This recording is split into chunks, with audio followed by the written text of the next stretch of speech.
Warning. The Federal Communications Commission has determined the following content to be emotionally harmful. Funny things that you think's funny aren't funny. Give me cocks all the time. I want cocks all over me. The Alan Cox Show kicks ass, man. Welcome.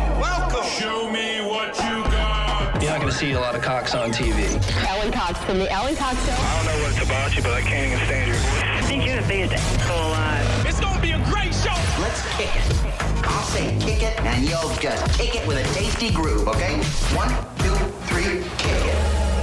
Kick it. Come on. God damn it. Could you one time kick it? What the? Alan Cox. Here we go. He'll ad-lib. He'll be fine. It's the Alan Cox Show on 100.7 WMMS.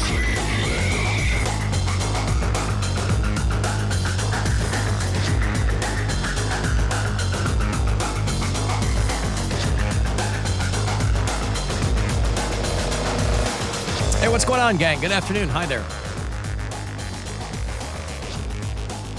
Welcome, high fives and fist bumps all the way around, brothers and sisters, misses and misters. My name's Alan Cox. Thanks for being here. Say hello to Bill Squire, right over there. Hey, creepy hugs, everyone. Thanks for listening to and watching this episode of the Alan Cox Show. Don't forget to like, subscribe, and share a cold one with the boys. There's Mary Santora. Hi. Poundcake is back in Studio G. Afternoon, white people. Hello. If you'd like to join us, please do. Telephonically, you can call us live, 216-578-1007, 800-348-1007. Send me a text if you like. That number is 35192, AlanCoxShow.com. You can watch live there. If you are listening on the iHeartRadio app, you can leave messages there.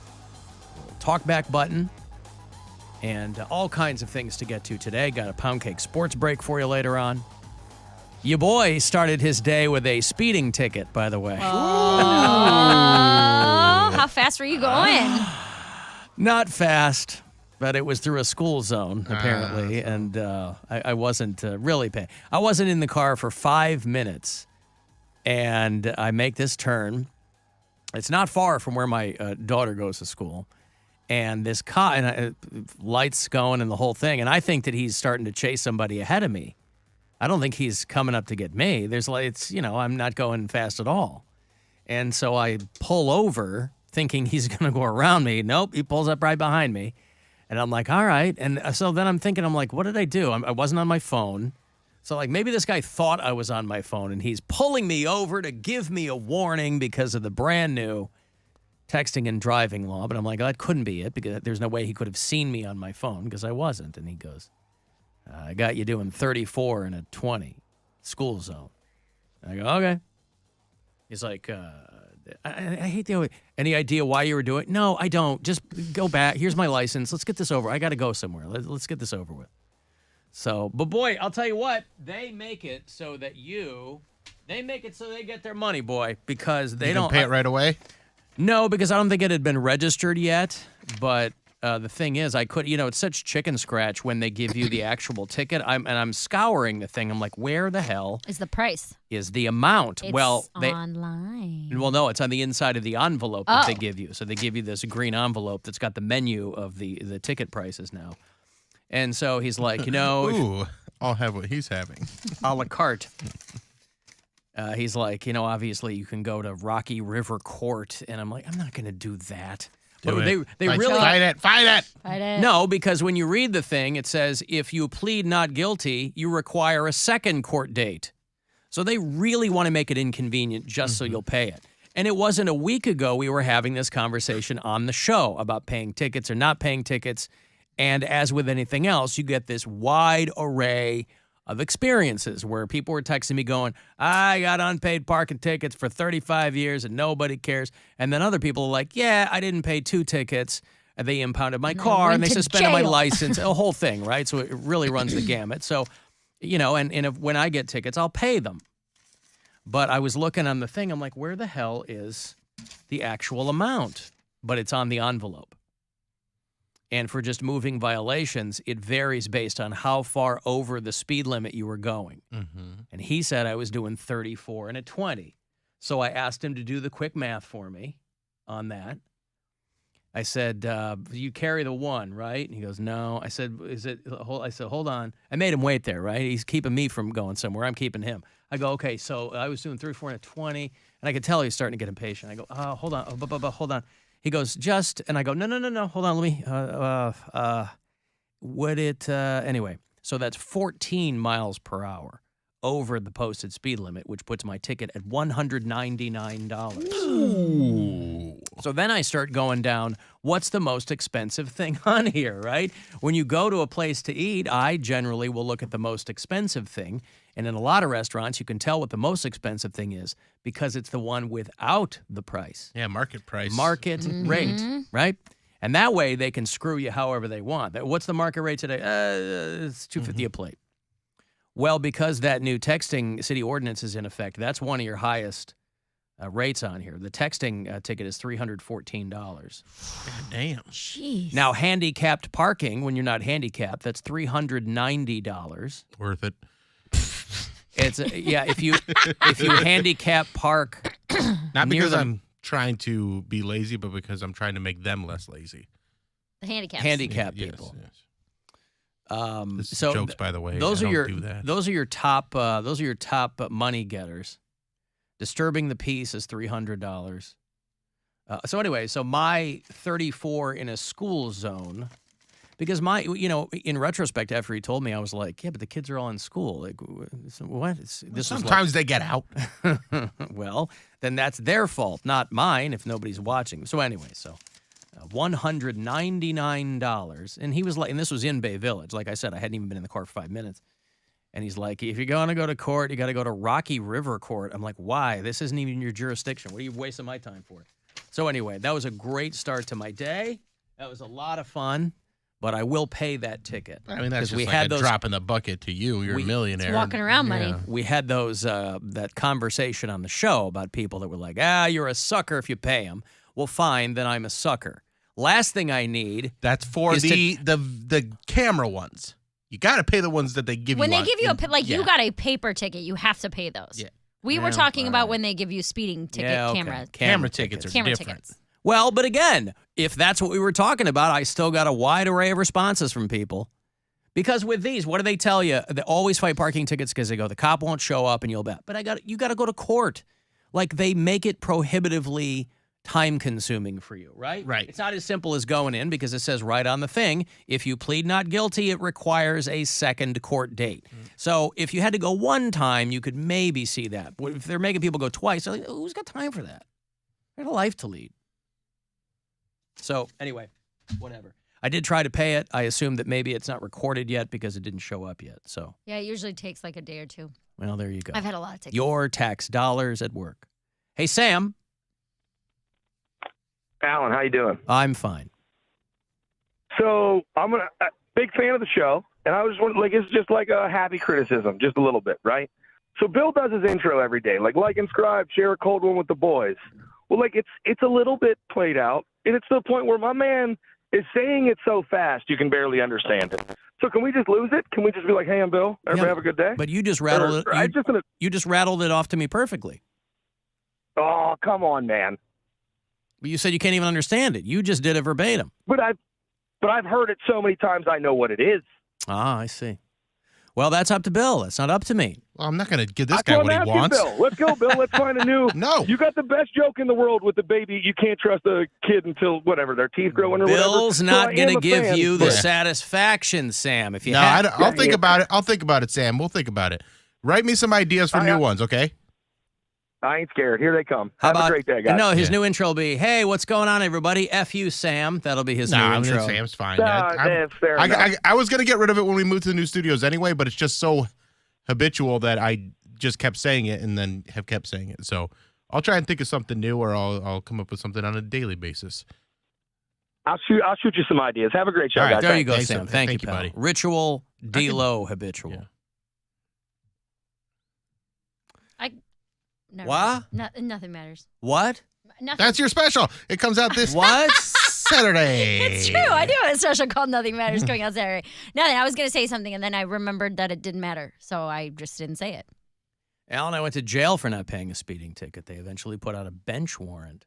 How fast was that person going, though? And what bench were you sitting on? Holy cow, that's a loitering. Oh, speeding and loitering.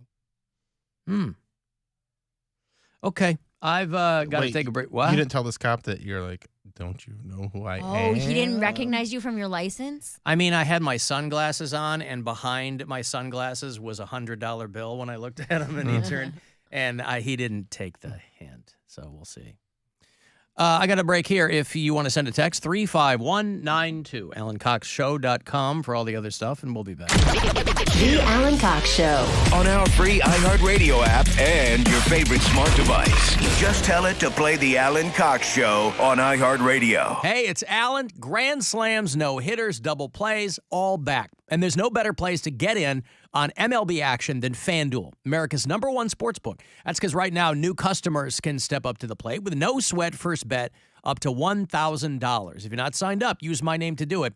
FanDuel.com/Cox. Sign up, place your first bet, get up to $1,000 back in bonus bets if you don't win. I've already placed my opening day bet. Guardians over the Mariners 45-2. You can bet however you want, but don't miss your chance to get a no-sweat first bet up to $1,000 when you join FanDuel today. Go to FanDuel.com/Cox to sign up. FanDuel, official partner of Major League Baseball. 21 and over and present in Ohio. First online real money wager only. $10 deposit required. Refund issued as non-withdrawable bonus bets that expire in 14 days. Restrictions apply. See full terms at FanDuel.com/sportsbook. Gambling problem? Call 1-800-GAMBLER.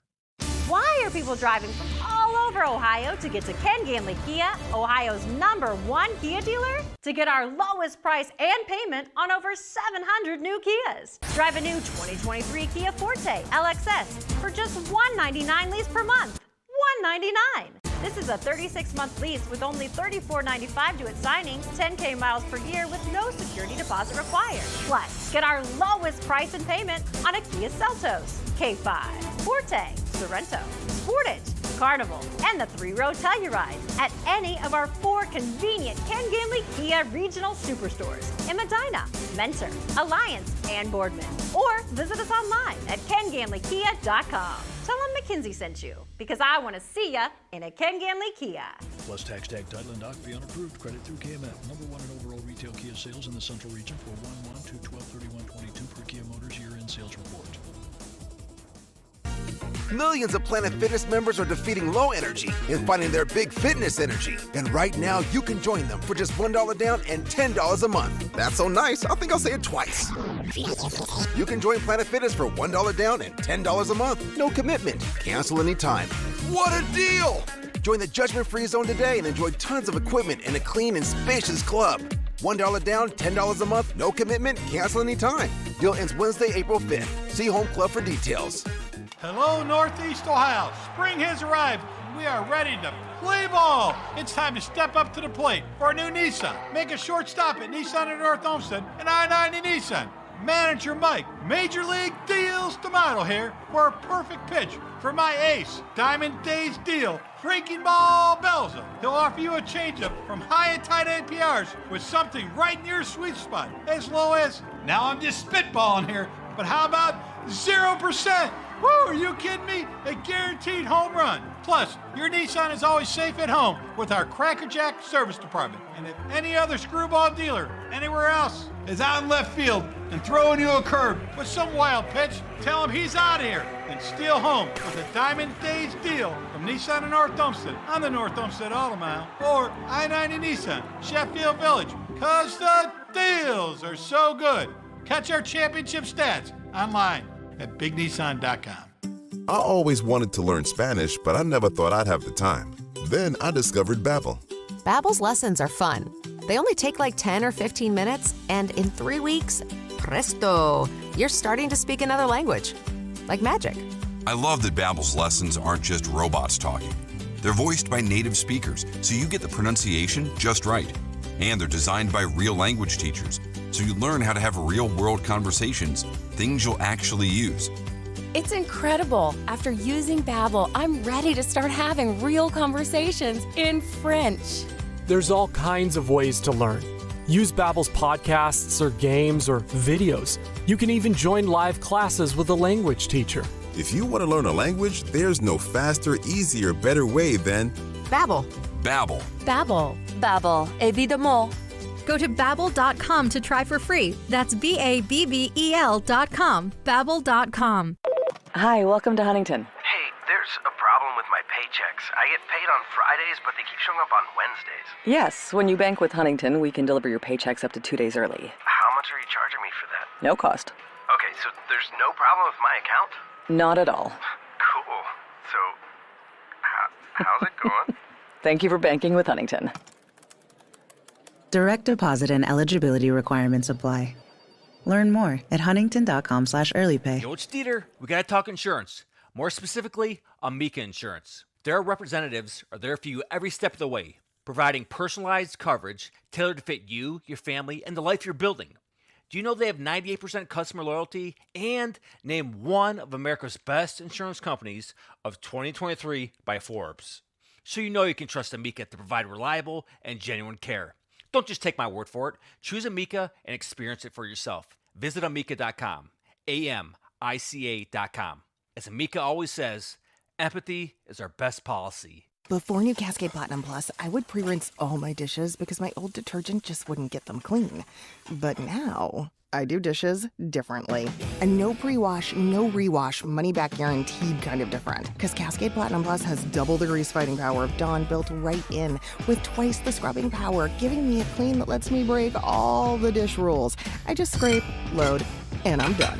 Yep, so clean. With Cascade Platinum Plus, I dare to dish differently. Wait, aren't these all charitable donations? At Magda's Tax Prep, every person I'd rather counts. not have to file for an extension. She needs new auditors to maximize returns on her family time. On itemized deductions. Hey, can someone help with these 1099s? Indeed can help her hire great people fast. I need Indeed. Indeed you do. Our hiring platform instantly connects you with quality candidates whose resumes on Indeed match your job description. Visit Indeed.com/credit and get $75 towards your first sponsored job. Terms and conditions apply. Finding great candidates to hire can be like, well, trying to find a needle in a haystack, but not with ZipRecruiter. Its powerful technology actively finds and invites qualified candidates to apply to your job. So while other companies might deliver a lot of hay, ZipRecruiter finds you the needle in the haystack. See why 4 out of 5 employers who post a job on ZipRecruiter get a quality candidate within the first day. Try ZipRecruiter for free at ZipRecruiter.com/free. That's ZipRecruiter.com/free. Hey, it's Bill. Wendy's $3 breakfast deal is back, but only for a limited time. And here's what you get for this amazing deal. You get either a bacon, egg, and Swiss croissant or a sausage, egg, and Swiss croissant, and they come with a small seasoned potatoes. These sandwiches are so good. Starts off with that melt-in-your-mouth, flaky, buttery croissant, and then it's topped with that oven-baked bacon or savory sausage, and then you add that fresh cracked egg. It's the best thing you can wake up to, and you'll be thinking about it all day because it's that delicious. And then it's paired with a side of perfectly seasoned warm potatoes. Wendy's $3 breakfast is a breakfast you'll never get over because it's so yummy and full of flavor. So get to your nearest Wendy's today and order your $3 breakfast deal with a bacon or sausage, egg, and Swiss croissant and small seasoned potatoes for breakfast you'll think about all day long.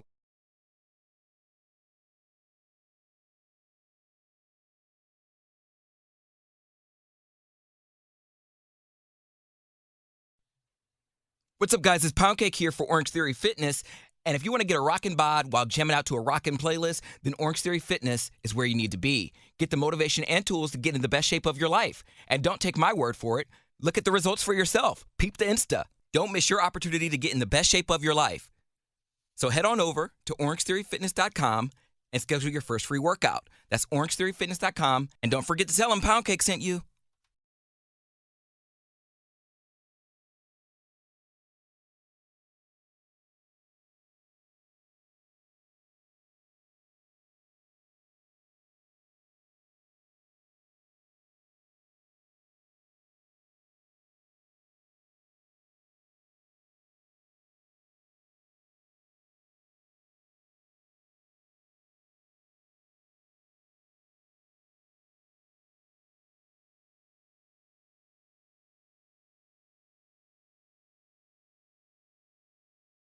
Enforcement in a battle to the death.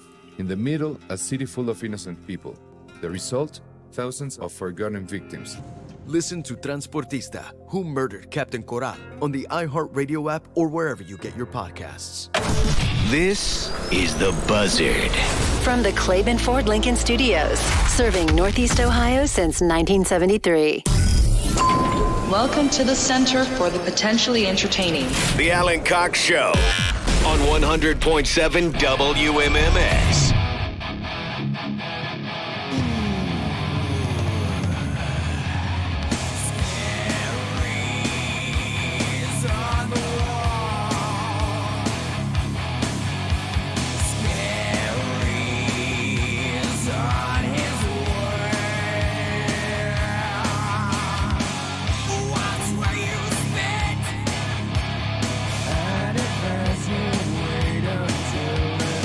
Alice in Chains from 1990, 89, 90. First album was called Facelift. If you were an Alice in Chains fan, and I was, boy. They were one of the bands that began as kind of a late 80s glam band and then were flying the grunge flag shortly thereafter. April 5th, if you know your music history, today is the day that we lost Lane Staley from Alice in Chains and Kurt Cobain. Kurt Cobain has now been dead longer than he was alive.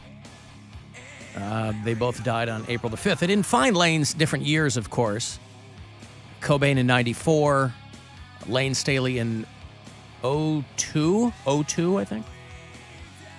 And they didn't find Lane Staley until the 19th of April, but they back-timed it and determined that he had died on April 5th, which same day as Lane Staley.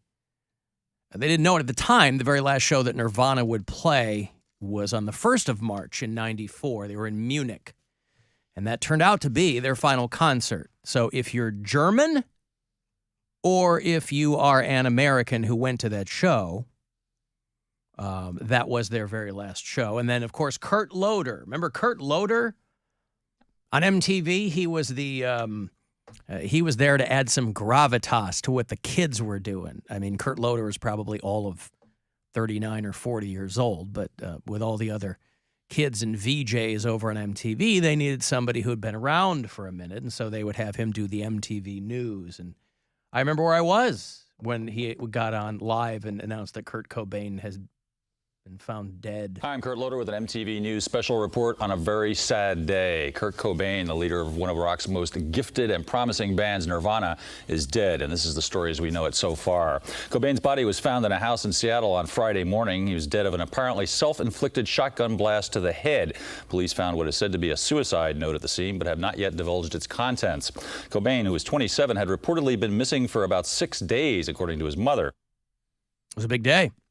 Big day for Gen Xers that Kurt Cobain had killed himself. Wasn't the first time he tried. It was the first time he succeeded. Big day for Kurt Loder, too. A big day for Kurt Loder. After that last show in Munich, about 3 days after that, Kurt Cobain OD'd on roofies and champagne in Rome. And they attributed that to a suicide attempt. But that shotgun to the head took care of business.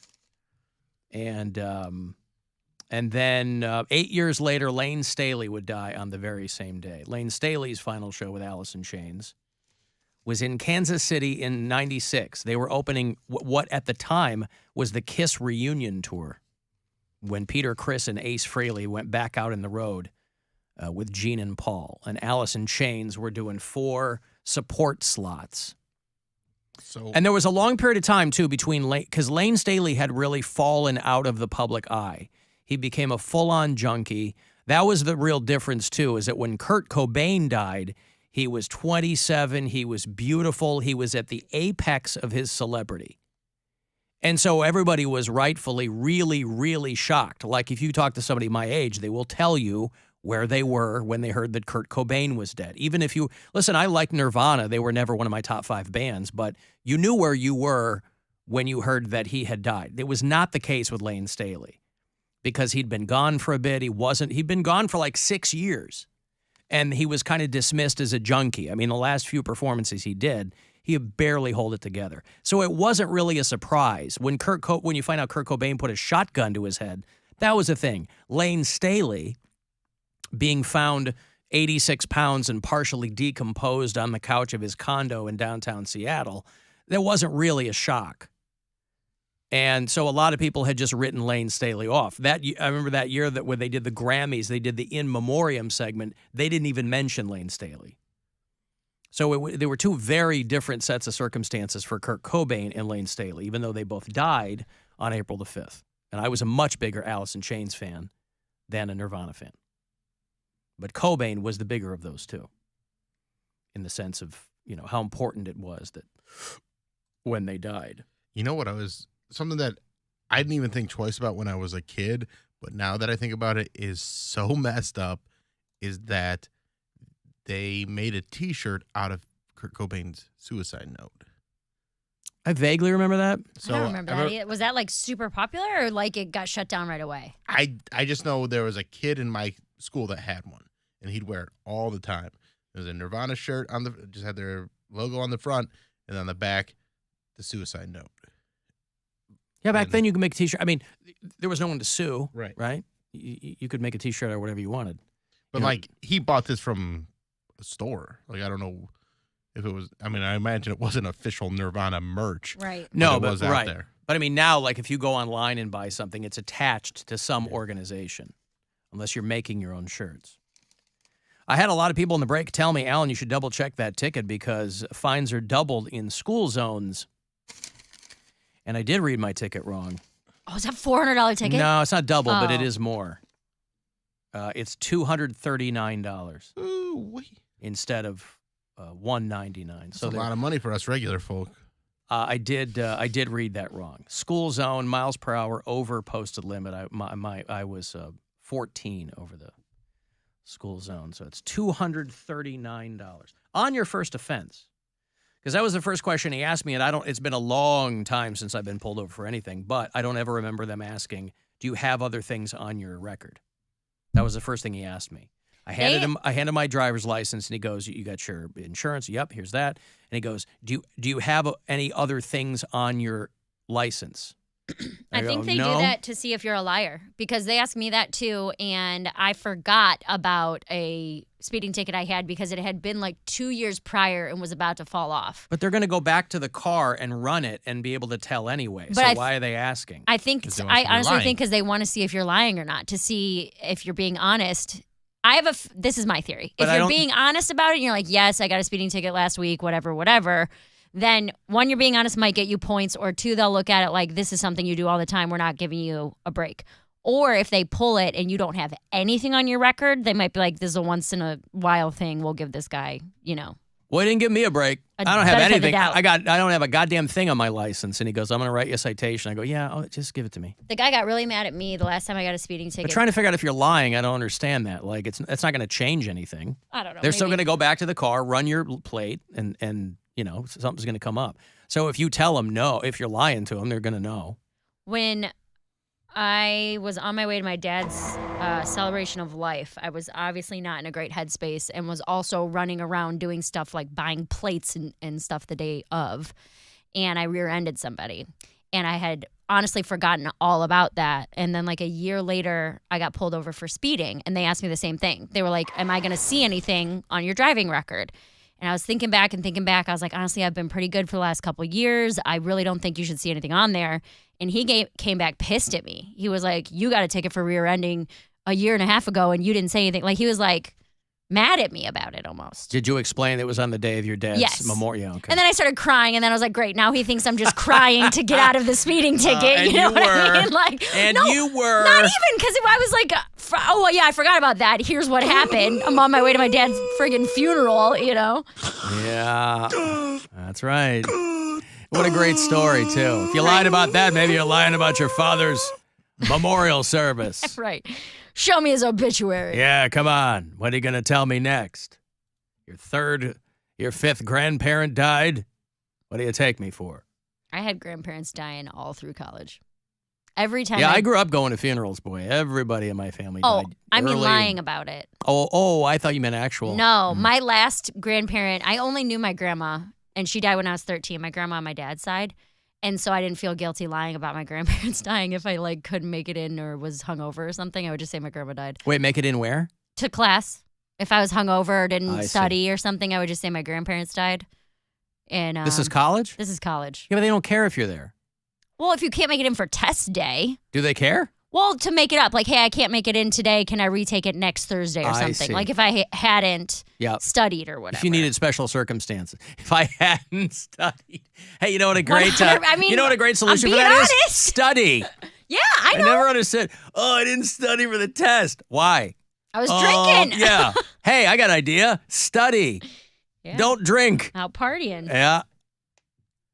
That's beautiful. Let me give you some money here. Maybe you got a couple of tickets you need to figure out, right? Maybe you're in league with AC here. You got $1,000 courtesy of the Buzzard bookie. Good luck. This is your chance to bet with the Buzzard bookie and win $1,000 now. Enter this nationwide keyword at WMMS.com. Fun. That's fun. Enter it now at WMMS.com. All that aside, though, what a glorious day to get pulled over. Oh, my I mean, God. I was letting my dog out this morning at like 5:30, and it was like legit hot. Yeah. It was like windy and warm. I'm like, this is beautiful. I had my windows open for the first time today. It's so annoying days like this because I don't know how much deodorant to put on. Because I was like, if I put on too much, now, seriously, That though, would be annoying. It is. If I put on too much, then I have pit stains because you put on too much and it's not enough. Like What kind do you use? Wait, what? Speed stick. But if you put on Like too the little, gel or the white powder one? the gel. The gel. Well, You just gotta let it dry. Well, before you put I your do. shirt on. I wipe it off, but still, like if you wear too much and like it's not, you're not perspiring any. too much. Do you stink easily? I don't stink easily, but I sweat easily. You do, okay. Like if I'm underneath the pit and there'll be a little pit stain, and I'm like, I gotcha. I put on too much. Like it's almost it has the opposite effect when you put on too much deodorant. But if you put on too little, that's when you start to stink. But isn't deodorant different than antiperspirant? It sounds like you would need an antiperspirant. I don't know. I thought they were 2 in 1. Well, a lot of them are combined, but I think they're technically different things. Like a deodorant is so you'll smell nice and don't stink. An antiperspirant, I think, Stops is you for from sweating. people who Yeah. really, So if Poundcake's pits are like his hands, he needs an antiperspirant. Maybe even clinical strength. It just it makes me angry because I don't understand how like a pit can be stinky just in less than 24 hours. Like That's a full day. Yeah, I said in less than 24 hours. Yeah. Yeah. Oh, you mean like in 1 hour? Like the night before, like say I get home from Orange Theory, and then I'm like, okay, I've worked my ass off. I have to shower. I'm not going to bed stinky, so I'll shower, and then I'll get ready for work the next day. I'm like, how does my pit stink? Like, how does one? Do you put deodorant on after your shower? Yes. Do you sweat? Oh, You get wow. hot when you sleep. you stink You sweat when you You sleep. just be a sweaty, stinky guy. Yeah, and you're just a stinky boy. We went to CVS yesterday Got because we're active glands. gross. Maybe. We're packing up and getting ready for vacation, so we had to go buy Oh, sunscreen. good for you. Yeah. And I buy clinical strength deodorant, and Brian just buys regular Old Spice or whatever, $3 a stick. And the clinical strength is not only smaller, it's like 3 ounces, I think, and it's Twice like as much. $12. Yeah. And he was like, "What in the world are you doing spending $12 on deodorant?" And I basically want to tell him, "Listen, I'll be stinky, sweaty Cody over here for you to let me get this." You got to pay for that clinical need strength, it, baby. 'cause This is the strength you'll find in a clinic. I'm really good. I'm sweaty.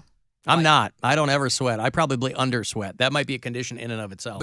But I think I do have overactive glands because that would make a lot of sense because between my hands, my pits, and then my feet, like This guy, he's got overactive everything. I'm a pile of sweat by the end of the day. So, yeah, I mean, it's not so much that I stink. I think it's just because I'm sitting all day in my own water. Like, oh, God. It's just like Jesus Christ, this guy. His own pool. Ladies and gentlemen, we are experiencing technical difficulties. Please stand by. Sitting in a pool of his own. I'm just moist all day. Own water. It's moister than an oyster. It's my socks too. I'm like, I've only We used. will return to our regularly scheduled program momentarily. Please stay tuned. Hey, Bill. Hey, Al. Hey, what's going love on, the Bill? show. How are you? Good. How are you? Well, I mean, you're not doing too good. 'cause you got a I'm ticket, great. but- I'm alive. I'm healthy. Yeah, I'm fine. true. Well, it's never a good day to get a ticket, no matter what the weather's out. But my favorite thing is, if you have a courtesy card, from a member of the police force, and you get the one guy that just starts screaming at you. You think this is going to get you out of anything, and you're just sitting there like, it's not. That's up to your decision. I have been given courtesy cards in every city I have ever lived, and I have never once used them because I'm like, I'm going to get the guy who goes, I don't know that guy, just as you describe it. I'm going to get the guy who goes, I don't know that guy. He's in a different precinct and blah, blah, blah. I'm like, I don't need it. Don't need it. The only good thing that ever happens, I got a call from my buddy. Goes, hey, where's your son? I'm like, oh, I don't know. He's went over to his buddy's house. He goes, yeah, well, tell him to slow the F-bomb down. He just got pulled over on 480. Right. Well, that's why rather than the courtesy cards, that's why a lot of people opt for the PBA sticker on their car. Yeah. You know, you get that dumb blue line flag sticker on your car. They'll probably take care of you. I don't know if anything worked, but tell Cody that this is my personal hygiene tip from living a long time.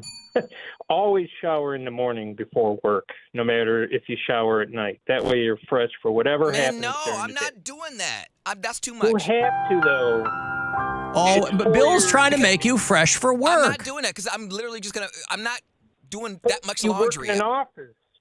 But he doesn't. His morning job, he works at home.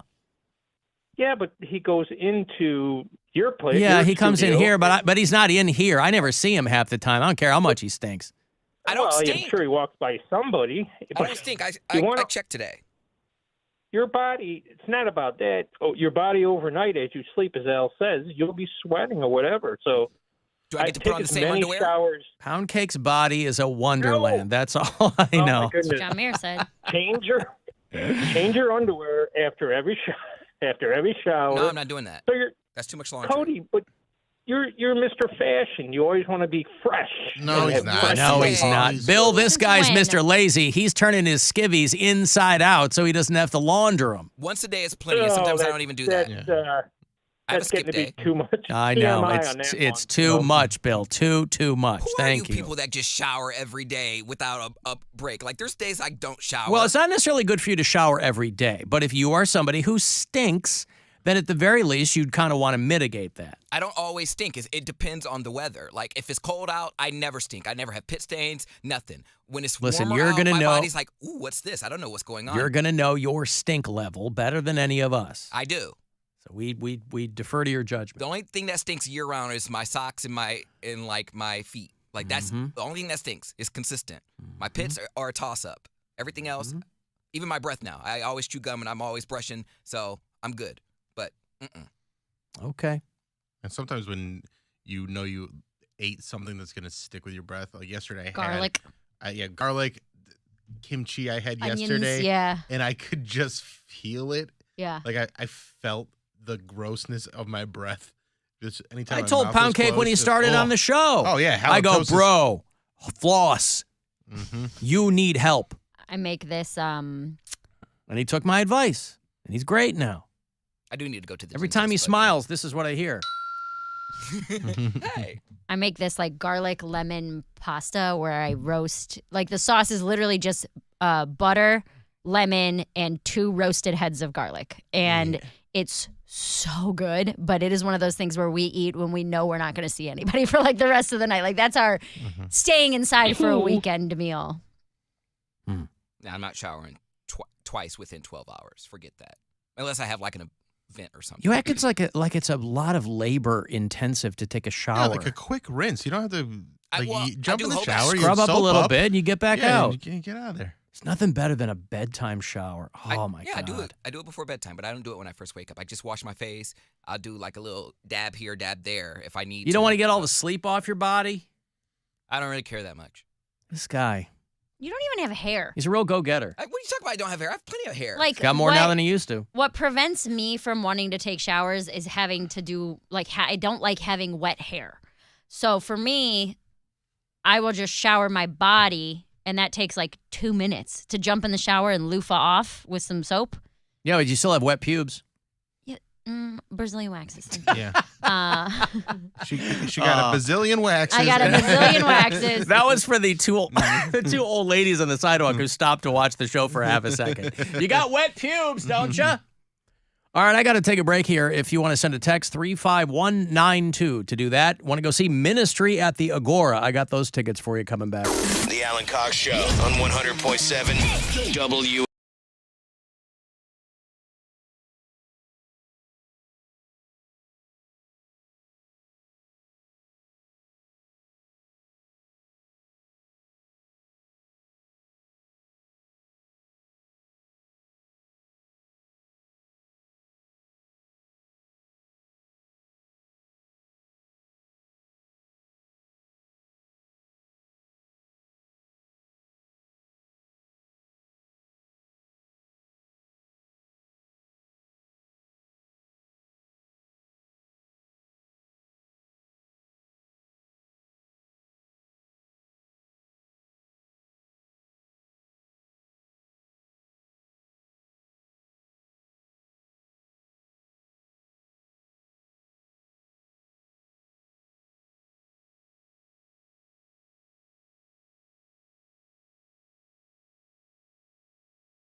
Portions of the following program were pre-recorded. 100.7 WMMS, Cleveland. Now it's time to give stuff away.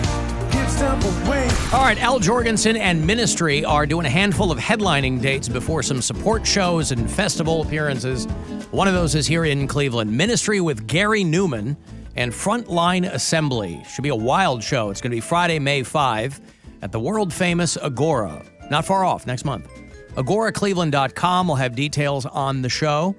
Tickets, info, all that. Caller 10, you get this pair from me right now. 2 for Ministry next month. Good luck. I'll see you there. 216-578-1007 or 800-348-1007. Did you miss us? Because we missed you. Well, not Jerry from Willoughby, but the rest of you. The Alan Cox Show. On 100.7 WMMS.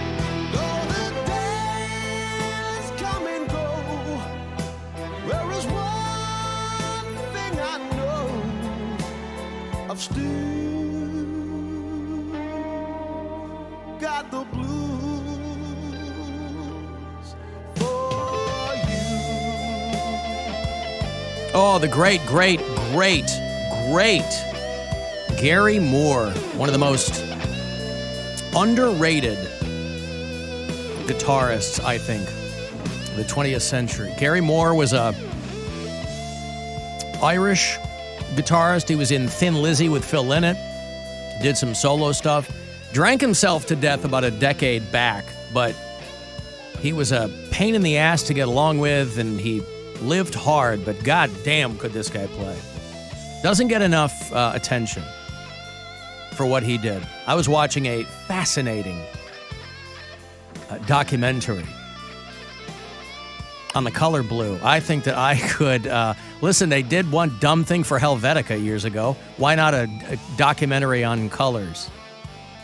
About how ancient civilizations couldn't see the color blue. That was a color and a word that wasn't even described. It didn't even show up until the Egyptians. In most languages, it was the very last color to be defined. And it's wild. Every culture would come up with words for dark and light, but then they would go to like earth colors, which seems strange to me because if you look up, it would stand to reason that you'd probably see a color, primarily blue. But maybe I don't know, maybe the atmosphere made it so that they saw colors differently than we do now. And they were pointing out that you can't really see something if you don't have a word for it. You know how they talk about how the Aleut have 50 words for snow? I don't know if that's an urban myth or if that's true. But that's what we've always kind of grew up saying, right? There were a lot of ancient cultures that didn't even have a word for blue until the Egyptians. And then it became a very, very sought-after dye because it was the color of royalty and the color of the gods and that whole bit. So there are still cultures around the world, this thing said, that have no word for the color blue. But Gary Moore, one of the great rock blues players, and to this day, criminally underrated. Bruce Springsteen's in town tonight. Anybody going to see Bruce Springsteen? No. Is what Dick from Dayton calls him. Nobody's going to see Bruce Springsteen. I thought you were going to go see him.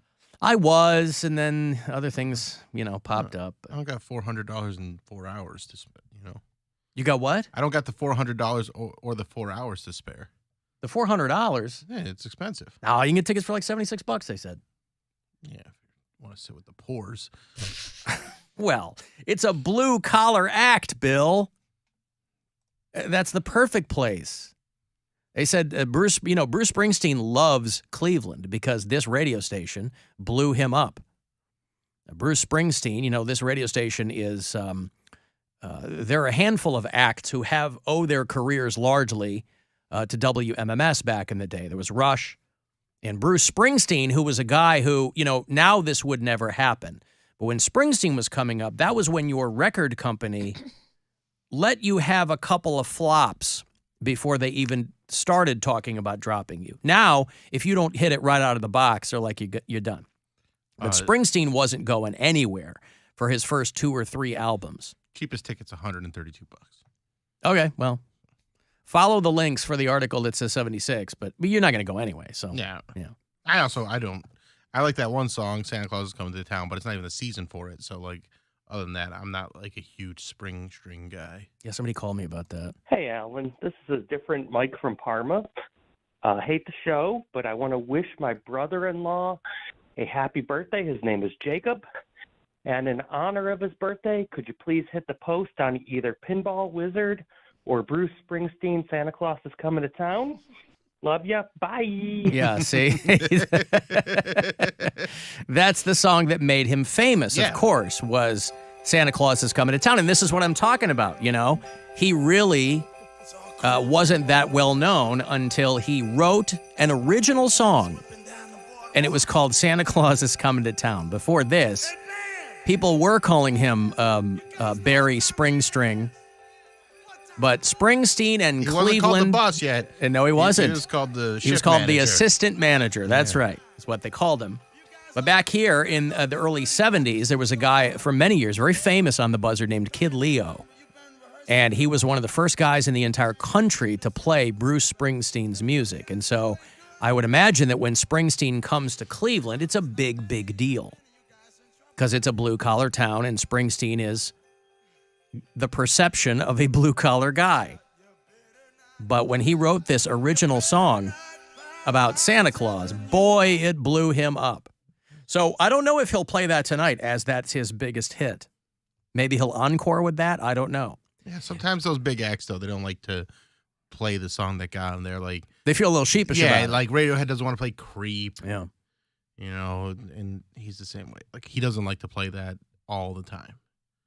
Well, I would imagine, you know, and it's supposed to be some really bad weather in the next, like this afternoon, right? Mm-hmm. That weather that it's really, really warm and windy, but that temperature is going to drop precipitously, and there's going to be wind, and they're like kind of hunkered down because there could be like hail this afternoon and thunderstorms, and you know they've seen tornadoes in other parts of the Midwest and blah blah blah. So for people who are going to be downtown going to the Springsteen show, I imagine in a couple of hours we're going to see a lot of people with no sleeves right in front of our studio here, walking over to the Romo Fijo to see Bruce Springsteen.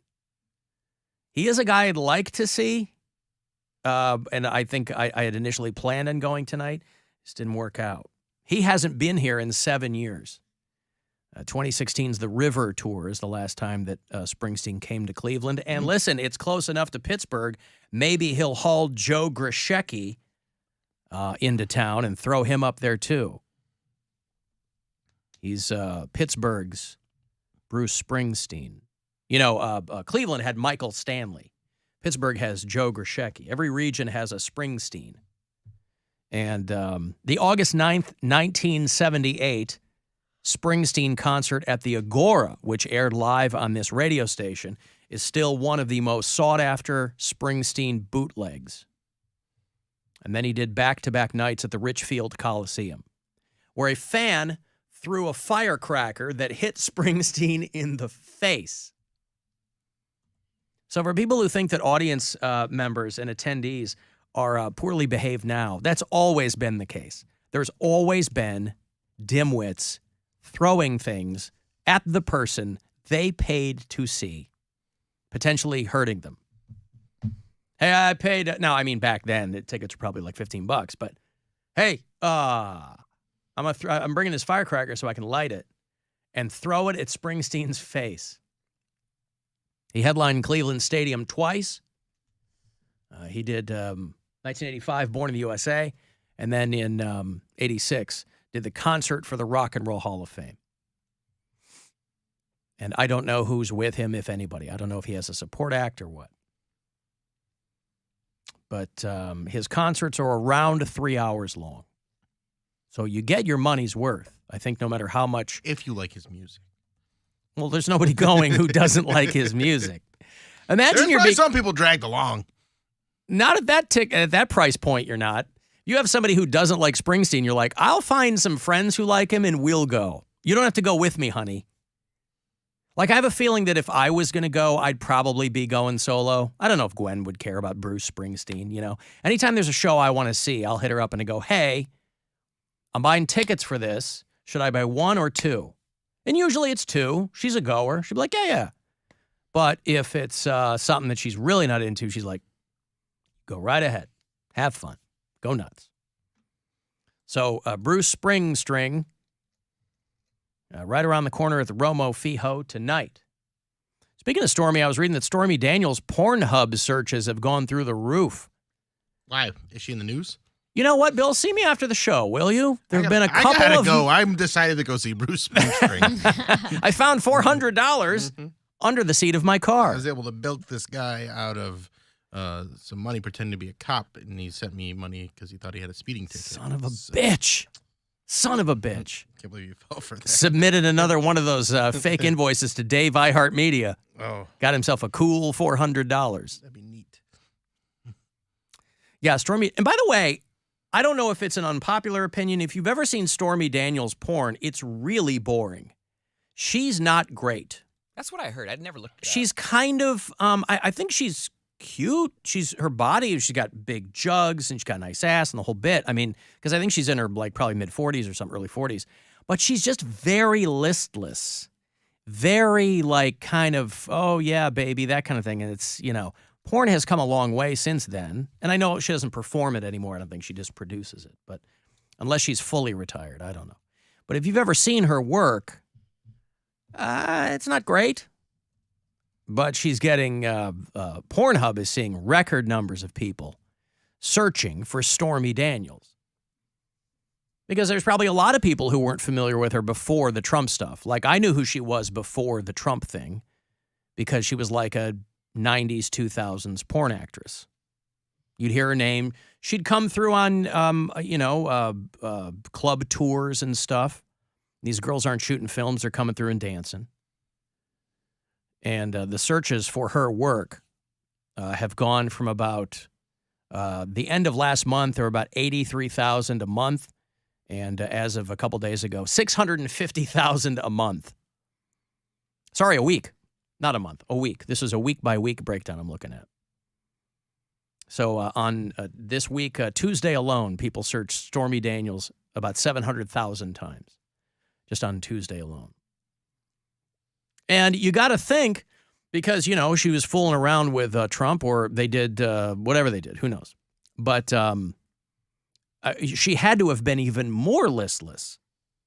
I mean, she looked utterly bored doing pornography with good-looking, well-hung dudes. And in a situation where you're supposed to be acting, you're there to pretend you're having a great time. Imagine her off camera, where her acting doesn't even rise to the level of fantasy. Oof. Imagine just being in the room with her. He's walking toward her with that little mushroom cap. Stop that. Those are her words, not mine. I don't know anything about it. She's the only one who's seen it. I don't think Melania's seen it. Stormy Daniels has seen it. And so people are searching for her work and finding it over there on Pornhub at record numbers. Not a great week for her, though, because they ordered that she had to pay his legal fees from that defamation lawsuit that she filed against him and lost. So she's got to pay him like another $120,000. I can't imagine that Stormy Daniels is rolling in dough. I mean, I think she did like a little tour around, right? Yeah, but that was money. kind of in the initial days of that whole Michigas, and like local cops were hassling her because all the cops love Trump, and so I don't know. She got to pay $122,000 of his legal fees. So it's a wild week. Been a wild, wild week. So maybe she will go back out on the road. If Stormy Daniels decides to maybe do a tour, Pay My Bills tour. Her real name is Stephanie Clifford. She's 44. She's from Baton Rouge, Louisiana. What does Baton Rouge mean, Poundcake? Red stick. Red stick. And she's an AVN Hall of Famer. You want to talk about your AVN Hall of Famers, boy. You have Gaylord Perry. You got Joe Thomas. Am I thinking of the right Hall of Fame? Yep. And Stormy Daniels. She ran for Senate in Louisiana about a decade back as her home state. And she thought, it's not uncommon or it's not unprecedented for porn actresses to run for office. Usually Their get name some out there, yeah. get some good press out of it. You're never going to win because everybody's got a stick up their ass. A red stick, Ironically, what got you as it was. popular? So, I don't know. Maybe she'll go back on the road. Maybe she will go back and she got mixed up with that Michael Avenatti, which ended up being a nightmare for her. That was not a good situation for her. But she's still out there and still doing stuff, and now she's got to pay for part of Trump's legal fees. If you listen on iHeartRadio, by the way, in the app, you can leave us little talkback messages there. Alan, Ken in Pittsburgh here, listening to the podcast from Monday and hearing Cody talk about how he wants hot foods served to him at the baseball game for opening day. And I'm trying to think if there's anything we can offer him that might fit that category, possibly from the legume family. Hate the show. Yeah, how about that? Well, from the legume family, Poundcake? What about hot nuts? Hot nuts. You wanted hot, steaming food served to you. Salty? Hot serious. Okay. We were handed our game day credentials, by the way, in this last break. We'll be live at Progressive Field on Friday for the Guardians home opener. And we were all handed our... where are these photos from? Like the last time... We took these from probably... My teeth weren't fixed yet, so this was, I think, 2020. It's probably before that because it was... My hair's still brown, whenever that was. 2019 or 2018. No, it was when we redid the pictures when I got officially on the show, which was 2020. Your picture, I think, is different. No, it isn't. Yeah, like, we have pictures, so I'll show you. Yours is from older than that photo shoot? Yeah. Oh, wow. Ours isn't from a photo shoot. No, Ours these are is- like individual against-the-wall pictures that we took okay. for Ray the... Davis took You remember pictures. those photo shoots we did? Yes. Yeah, the one I'm talking about. Okay. Yeah, mine's not like a... Like Oh. mine's... Well, anyway, ours, so we got our... Yeah. Of course, we're listed as being with WTAM 1100, but okay. I don't know, maybe the organization doesn't know that they have two stations that run the Guardians, but there it is. That's fine. We'll be there on Friday. Stansbury will be live. We'll be live. Hanging out. I think the gates will open around 2. We'll have some opening day tickets It says... for you to win from Poundcake. We'll put him somewhere, and maybe you can try to curry his favor with some hot nuts. Alan, this says no autograph, so don't ask for my autograph. Well, I'm wearing this. Where does it say no autographs? Yeah, I've already forged your autograph. I sell those. I don't ask you for them. Well, at least one of us can. Credential must be worn at all times. Do they mean just day of? No, forever. Yeah. You don't have yours on right now. You'll mess it up. Okay. No autographs. I think they do. Not for use by anyone under the age of 18. Oh, so I can't forge one for my kid? Right, but you can smoke when you use this. What's that? You can smoke and sign up for the Army if you do use this. If you're under 18. No, if you are have this pass. 18. Oh, I see. Okay. Only if you have this pass. All right. Well, it says valid for all regular season games. Hang on to this. Wait a No, it second. isn't. For real? Yes, it does. Yeah, walk in anytime. I'm I'm do it. gonna. Perhaps you don't recognize me. I'm a member of the media. Oh. The corporate, violent, left-wing media. Here to email that take we in got- a sports ball game. What? The email that we got said this was specifically for It just says one April game. 7th on Well, it. It says whatever. April 7th right there. Valid for all regular I got season the- games played at Progressive Field is what it says, homie. I got the pass anyway, so I'm good. This guy over here. Yeah, He's already better, got... And Got see, the- on that season pass, you can ask for autographs. Yeah. And that's the... And I don't have to display it at all time. Nope, that's the big selling point. Let me take a break here. I'll have Guardians tickets for you after the break. The home opener is Friday, but I'll get a 4-pack for you for Saturday's game, still against the Seattle Mariners. So we'll do that coming back. 35192 on a text for anything else. AlanCoxShow.com to watch live. It's the Alan Cox Show. Everywhere on our free iHeart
thousands of forgotten victims. Listen to Transportista, Who Murdered Captain Coral, on the iHeartRadio app or wherever you get your podcasts. This is The Buzzard. From the Claiborne Ford Lincoln Studios, serving Northeast Ohio since 1973. It's time to give stuff away. Stuff away. Yeah, yeah. Your Cleveland Guardians come home for the aptly titled home opener against the Seattle Mariners on Friday. Sold-out game. Has been from the jump. I will put you at Saturday's game. Taking on the Mariners at Progressive Field. Download the MLB Ballpark app, by the way, if you don't have it yet. It is fantastic all throughout the season. I got 4 tickets for you here. Guardians, Mariners on Saturday here at home. Good luck. Caller 10-216-578-1007 or 800-348-1007. Some things are never meant to be discussed in polite society. Welcome to Impolite Society. The Alan Cox Show. On 100.7 WMMS.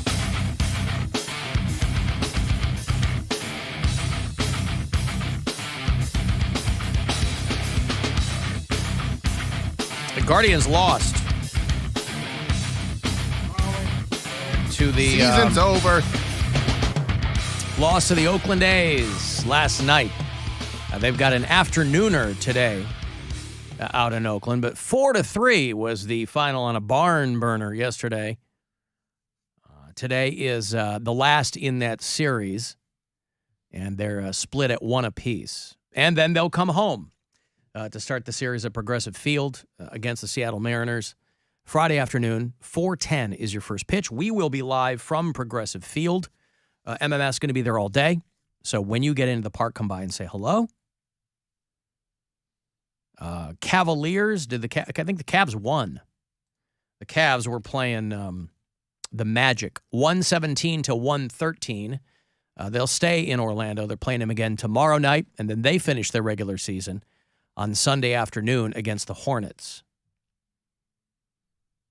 So the Cavs, they hit 50 wins for the season. They are 50-30 right now. They're doing very, very well. So exciting to see them doing that. They're behind only Philly, Boston, and Milwaukee in the East. Who are the really bad teams right now? Rockets, Spurs, Pistons, Hornets. Yeah. So they're playing a couple of really flailing teams to close out the regular season between Orlando and Charlotte. Orlando's it is what it is. Though, like they might finally put it all together next year because they got a lot of young talent, and I think next year they might make the playoffs. They were at least a play-in. Okay. I think they're a team on the rise. Something to look forward to for them. That's my for prediction fans of for that next team. year. Yes. All right. If there are any fans of the Orlando Magic. I've got more money for you in a few minutes, about 6 to be precise, $1,000 an hour, courtesy of the Buzzard bookie. So for the foreseeable future, you'll have nonstop opportunities to grab some of that money. If you listen to us on iHeartRadio, tell me where you do it if you're out of state. You leave us messages there, too, if you like. You guys seem to like to hear when the show seeps into, listeners' regular lives, or customers, rather. I was working on my van, changing out some spark plugs, and you don't want any dust to get in there. So I had to clear the dust out, and because I listened to the show so much, when I started to take things apart, I said, "Hey guys, it's Dustin." I thought you'd get a kick out of that. Oh, I love it. Oh, that's great. Guys, I'm Dustin. There's a lot of dust down here. I took a big old swaller out of it, and I was like, uh-oh. Uh-oh, big old swaller out of it. Sure. Hey, Alan. I was just wondering if you guys ended up taking your prize wheel with you when you went to the new studio. I haven't heard you spin the wheel in a long time. And also, whatever happened to Hercules Snoot Slammer? Hate the show, love you, bye. Hercules Snoot Slammer, that is a blast from the past. I was retired a long time ago. He retired? I mean, I told the story many times. But I'll still, tell it again. Retirement, though, is such Oh, it's such a hard word to contend with. All right, well, the reason I stopped doing Hercules Snooch Slammer. That was you? Yeah, it was. Oh, my God. The story. Mary, what's going on It was here?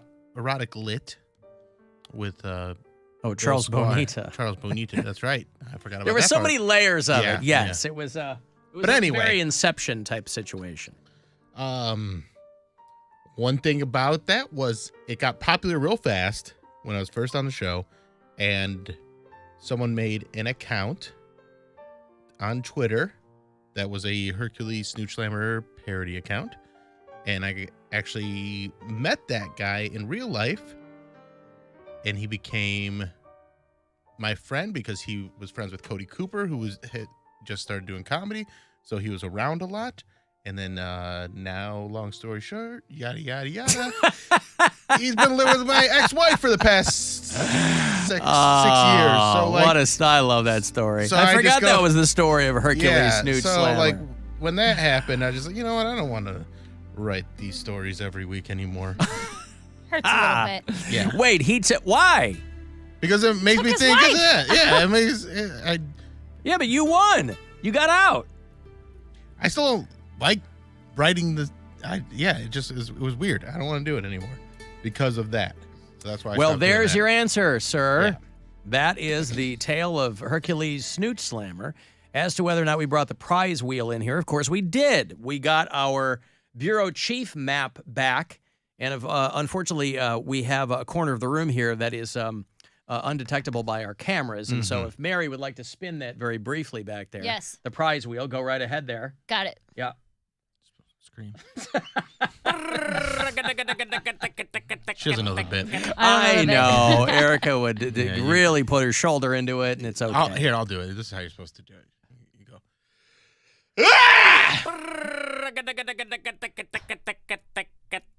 So, yes, of course, we still have our physical prize wheel in here, and we've used it on a number of occasions. Thank you for listening so irregularly, sir. We use that, God, at least 10 times per show. Per show. Why? Because I like it, because I want to, because I have so many things to give away on a regular basis. You see this YouTuber who got shot by a dude he was trying to prank? That's the scary thing about pranks. You never know how people are going to react. Found out. Yeah. Tanner Cook is a guy on YouTube. He was in Virginia in a mall, and he was shooting a prank video and ended up getting shot in the stomach and liver by someone that he was interacting with. I guess he's okay, but he was in critical condition for a while. This is in the mall food court. His next video is going to be doing big numbers, though. Yeah, everybody's going to want to see him post. Here's how I shooting. got shot. Right. You know, it's just like surreal. And I believe that God saved my son's life and that he could have very Let him have it. All right, you're right. easily died, and that's not the outcome, and that God has plans for my son. And they were making a video in the mall and trying to have fun with people, and this guy wasn't having fun, and they were interviewing him or talking to him, and he didn't like it and pulled the gun out and shot my son. This guy didn't like it. I can't believe he can't be. Why did they never thank the doctors who saved their son's life? God had plans. Anyway, you're right. Let him have it. Doesn't matter, right? Right. This guy is filming a prank video, and the guy he was talking to just took his gun out and shot him. I would think of rule of thumb. 31-year-old Alan Coley of Leesburg, Virginia, has been charged with a whole bunch of stuff and he looks the part. Avoid the dudes with just the beard. Yeah. No mustache, just the bushy helmet strap, right? That's kind of a red flag. Sometimes you can judge a book. I can't believe, frankly, that this doesn't happen all the time. With these guys, we got a country full of people armed to the teeth who say, my life was in danger. Anytime someone farts, they'll tell you they thought their life was in danger. I can't believe this. Oh, by the way, also, if you're the guy, don't be a jag-off to total strangers. That's probably a pretty good rule of thumb, too. Like, I don't want to be a character in your movie. We're all subject to people now filming things all the time. It's like these guys who prank fast food employees. Yeah, it's like, bro. Yeah. I mean, if They're you're doing it for views. you're a big well, where's my cut of your content creator money Right. then?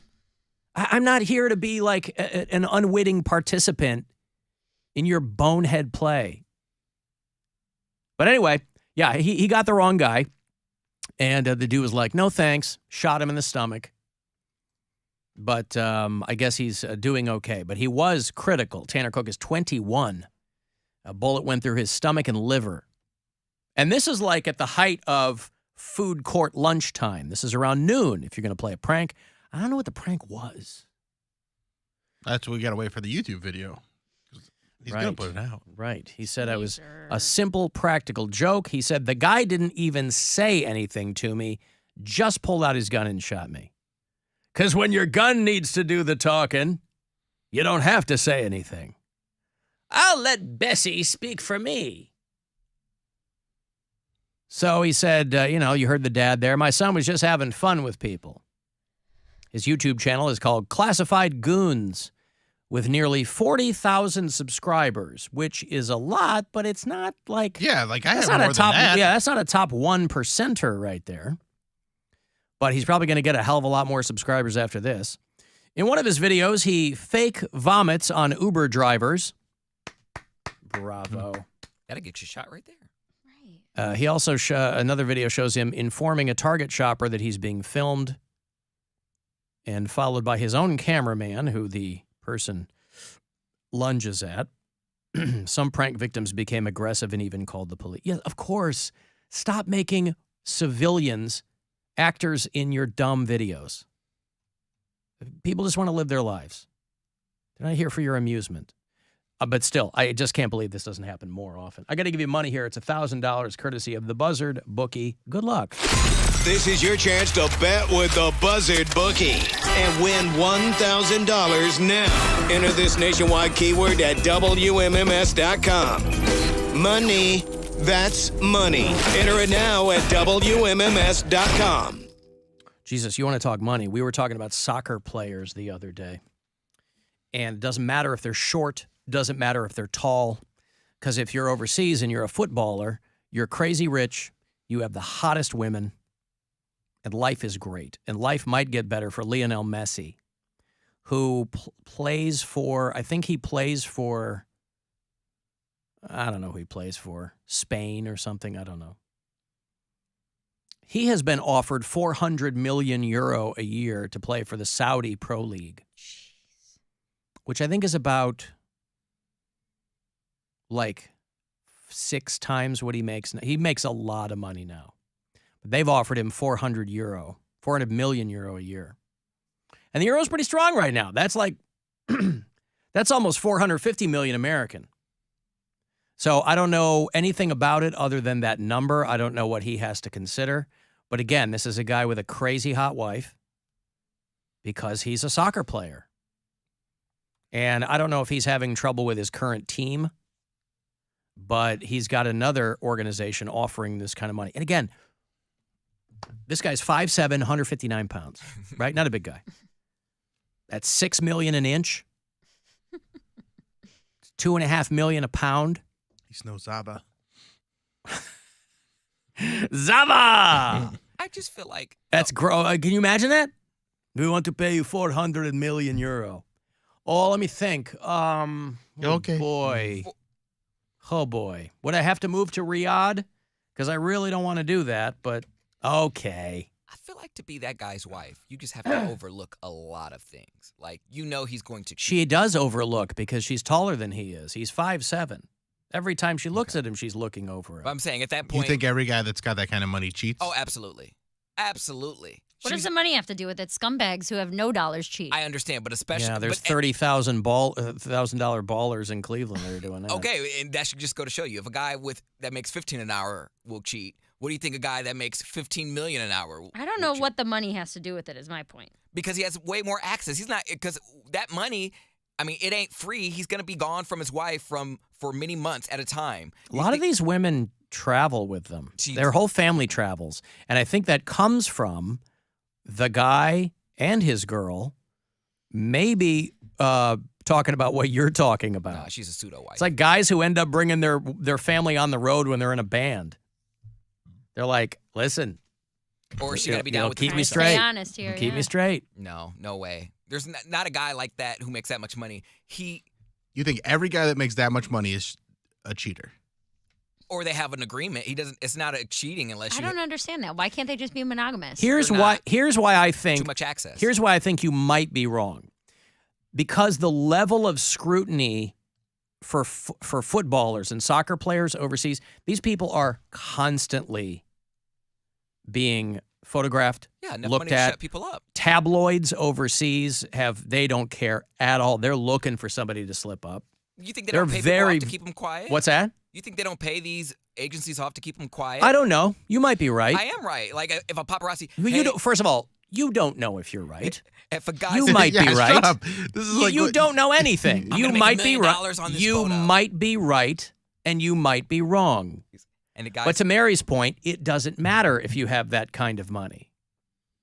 I would think if you're just talking about the money, you might want to keep it together so your wife doesn't take Sue you half for all of it. your Yeah. 400 million euro. I don't know if I could handle it. I don't know if I could be someone's wife like that. Like But you're automatically assuming they're going to cheat on you. absolutely, because I would. But why? A lot of people don't. Most people don't do that. Most people, they get married, they have a great life. I don't think Cody's ever loved anybody. That's why he has these. Or It's a nobody's deal. loved him. I don't know. Maybe he hasn't. Well, how could you? Maybe he stinks. But He's sweaty. he just needs clinical strength antiperspirant. I have speed stick. It's fine. I don't stink all the time. Well, It doesn't- maybe slow your stick down. What do you mean slow it down? Speed. Oh. Okay. Maybe That's it's for the working day. too fast and not working well enough. Anyway, this guy, if he takes this gig, he will have. Somebody did the breakdown of the numbers. The guy's going to make like $1 million a day or so, something like that. Poundcake needs a clinical strength love interest. That's what he needs. Working on it. Well, listen, you could be right. But again, these guys have hot wives. Hot wives. And they've could always also get hotter. usually there's they've never an played the ending. field for a while too. Like they've had Right. their fun, and now they're like, okay. Yes, but let's This move is on. the You never country get where tired of banging hot chicks. country where these lunkheads marry their junior high girlfriend. Pat Mahomes and his we known each other since kindergarten. Oh, That's awesome! a pretty good Pat Mahomes. Great. Not exactly like So that. you're telling me That was his wife. if you were that high up and you could have any woman you want in the world, you would get tired of banging hot chicks? I would hope that. Listen, by the time somebody gets married, I think they're done banging chicks. That better be the case. Okay. That's. Listen. I've been married twice. I understand that, but I'm not. First time, okay, made my mistakes. You're not on that level, Learn what level? the level of a world It famous. doesn't. But it doesn't matter. You're talking about the money. I'm talking about the access. With money comes access. Everybody has access to people that they're not married to. Everyone. Different type of women. Different type of women. These Doesn't women. matter. You're talking a vagina is a vagina. Now you know that's not true. No, it is true. Because to Alan's point, if Have we're you doing, seen some of the skanks that dudes are running around Yeah, on their look like? at Tiger Woods. Well, and to Alan's point, so he's at the top level both physically and monetarily, right? So he has access to top level physically and monetarily women, right? So if a dude who makes $20,000 a year, he's getting $20,000 a year poon, he's still cheating. Look at those cops in Tennessee that were all banging that same female cop. She was, with all due respect, nothing to look at. But she was right there. It looks like a grown-up Cabbage Patch Kid. Something, yeah. And they were all putting it in. I think it depends on the person. If you're going to cheat, if you're a cheater, you're a cheater. And there's people who are monogamous no matter what their bank account says. Not all rich people cheat. Yes, they do. I don't think so. You don't know any rich people. That's you don't also know true. you don't know anyone, Poundcake, that has $400 million. Okay. So But if I did know them, I would assume they cheat. I'm like, hi, you're a cheater. I'm Cody. right, but is it more like? But it's I know you're cheating. You ain't gotta wink, wink. I know you gotta. but keep it's up not. your image. But it might not be any more likely because they have a ton of money. Yes, it is. Can we get someone that's He's got an answer for all of it. Yes, it is. anybody that has millions and millions of dollars, please call in and tell us whether or not you cheat. It may not be cheating if you have an arrangement. Like, if you have that money, you have a wife, and I want a wife because, one, it looks great, and two, well, then that's not cheating. Okay, but I'm saying you're not monogamous, is what I'm saying. So if whether your wife is okay with it or not, you're not staying home all the time. You want to get it in. Well, then it's not about the money. I just said it's What about about the all these access. broke-ass there's swingers lots of out in poor Stark poly County? people, Yes, come on. They got greased up mattresses because they're bored to death on a Saturday night. Whatever. Hanging a upside down pumpkin on their porch. Pineapple. Get it together. If I see someone with $500 million, Mary fell right into my trap. You don't know. All right, I got to take a break here. If you want to send a text, 35192 to get me there, and we'll be back after this. The Alan Cox Show on 100.7 WMMS.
This is 100.7 WMMS. Cleveland.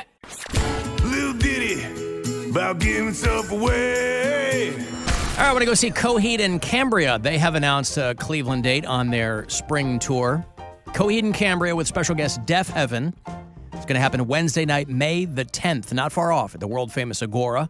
You can go to agoracleveland.com for info on that show and all the events they have coming through. Caller 10, you got 2 for Coheed right now. Good luck.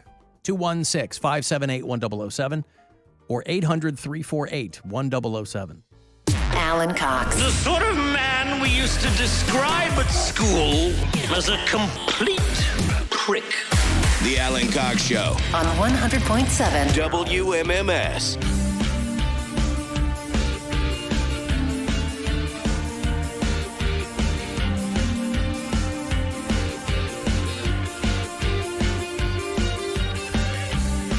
$35192. Want to send me a text if you want to watch live at AlanCoxShow.com.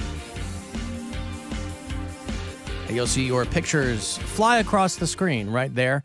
And thank you to Cersal Gorbachevson. Cersal Gorbachevson. Yep. All right. There's that. A little backstory on that. Used to just be Gorbachev, but they didn't want to be associated with that guy, so they added the son to make it sound more American. Oh, okay. I would think that Mikhail Gorbachev would be the last, Soviet politician that we would want to be associated with. They're not that kind of. They didn't like him. Oh, they didn't. Yeah. Okay. Well, he can't hold a candle to Yeltsin's. All right. Well, good. Listen, it's the kind of international cooperation that we need. Above board international cooperation, I should clarify. Guardians lose to the A's in Oakland last night. That series at 1 apiece. They play this afternoon. Well, they're playing right now. Yeah, they just started. Just underway at wherever the Athletics play. I think it's still the Oakland Coliseum. Really? I think so. Wow. Yeah. Oakland Coliseum. Isn't that the thing that they're constantly threatening to tear down? Yeah. Aren't the A's always saying we're going to leave Oakland? I don't even know. Athletics Stadium. Oakland Alameda County Coliseum. Yeah, wow. Currently branded as Ring Central Coliseum. The hell is Ring Central? Probably a regional cell phone provider. Cloud-based communication and collaboration products. Rolls right off the tongue. It's a software company. Really instills you with the love of the game. Ring Central. Anywho, they're playing them now, and then they will be off tomorrow and here at home to start the season out of Cleveland against the Seattle Mariners. Friday afternoon, 4:10 is your first pitch. We will be live here at MMS all day from inside Progressive Field. And so we hope that you can come by and say hello and join us for a couple of pops before the game gets going at 4:10.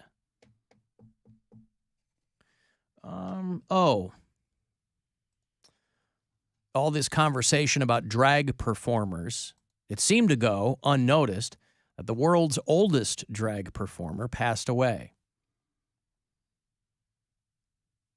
A man named... This isn't the British guy who just died. There's a British comedian who just died, too. This was Walter Cole. And worked a West Coast nightclub for more than 50 years. Became the world's oldest working drag performer. Died in a hospital in Portland, Oregon at 92. His name was Awisha Hipwood. Bill Squire at the funny... No. Stop. Hilarities. Bill April Squire 16th. at Hilarities. April 16th. BillSquire.com. Other dates as well. There you go. Nailed it. Well, Walter Cole has passed away, and I really didn't see a whole lot of chatter about it, but he was 92 years old.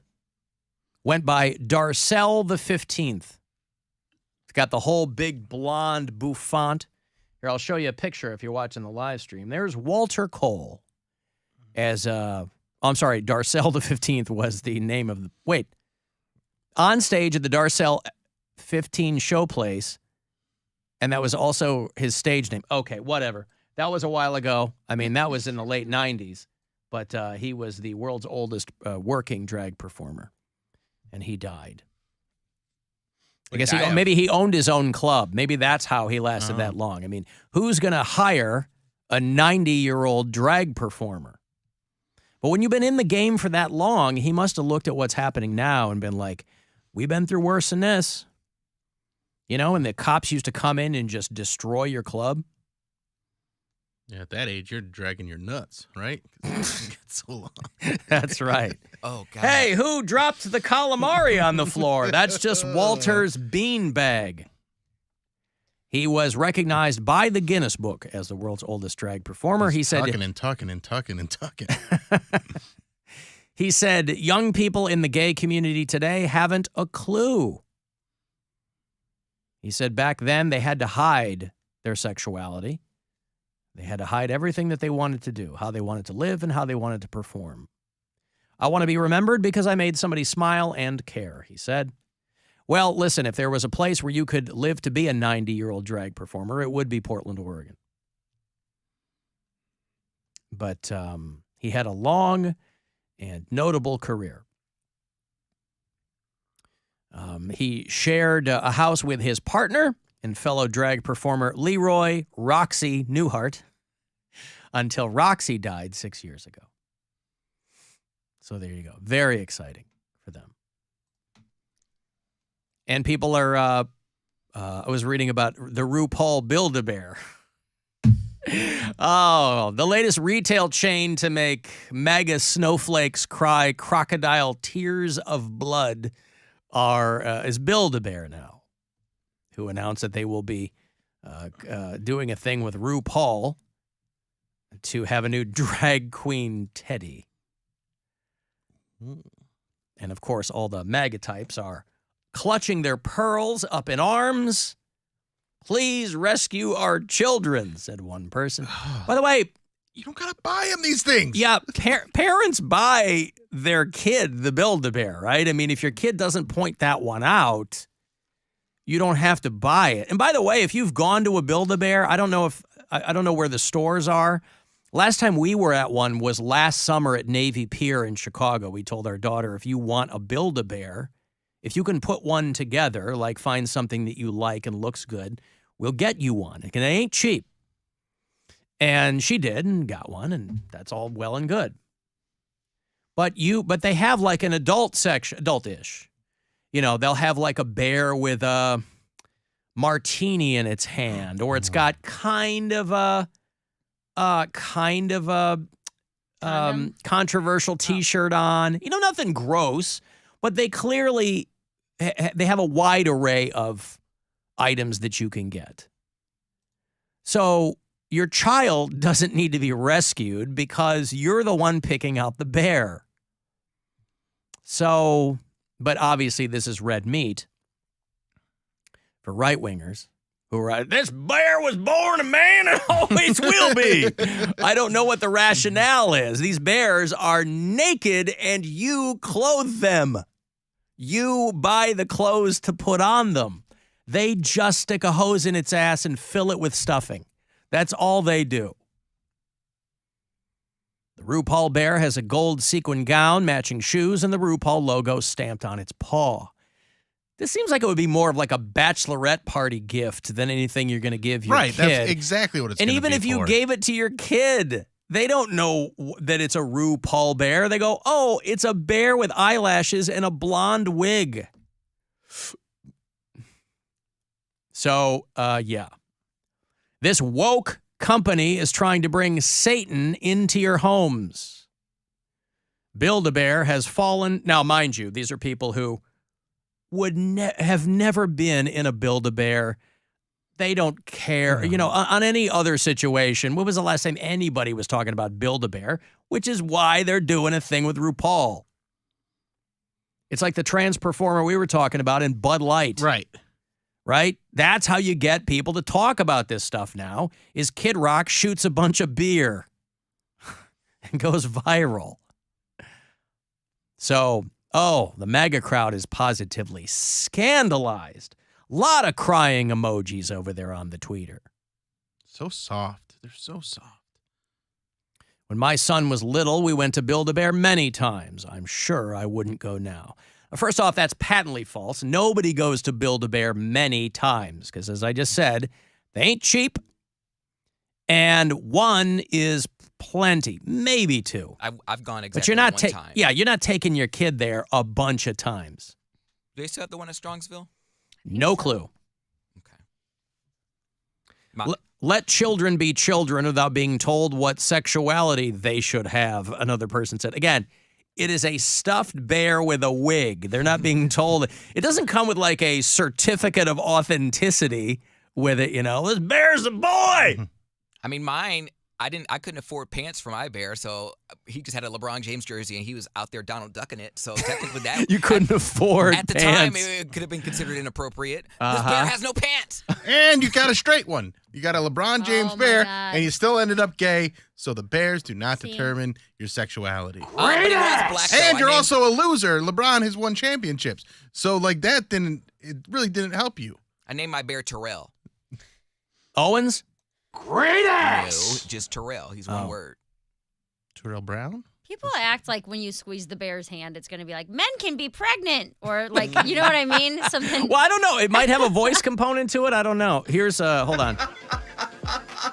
Oh my gosh, here's a little sign here, the RuPaul Build-A-Bear. Oh, this is fantastic. I think everyone... By the way, looks nothing like I shouldn't have to tell you it looks nothing like RuPaul. I mean, obviously it's a bear, but the wig is curly and it's so yeah, it's a fun thing for her, whatever. But it's certainly not anything that should get everybody unhinged and screaming. Now, if they completely turned the shop around and it was Build-A-Bear and they were making big buff gay dudes for Right. your kid to take home, that's different. Yeah, but that's not the case. Yeah.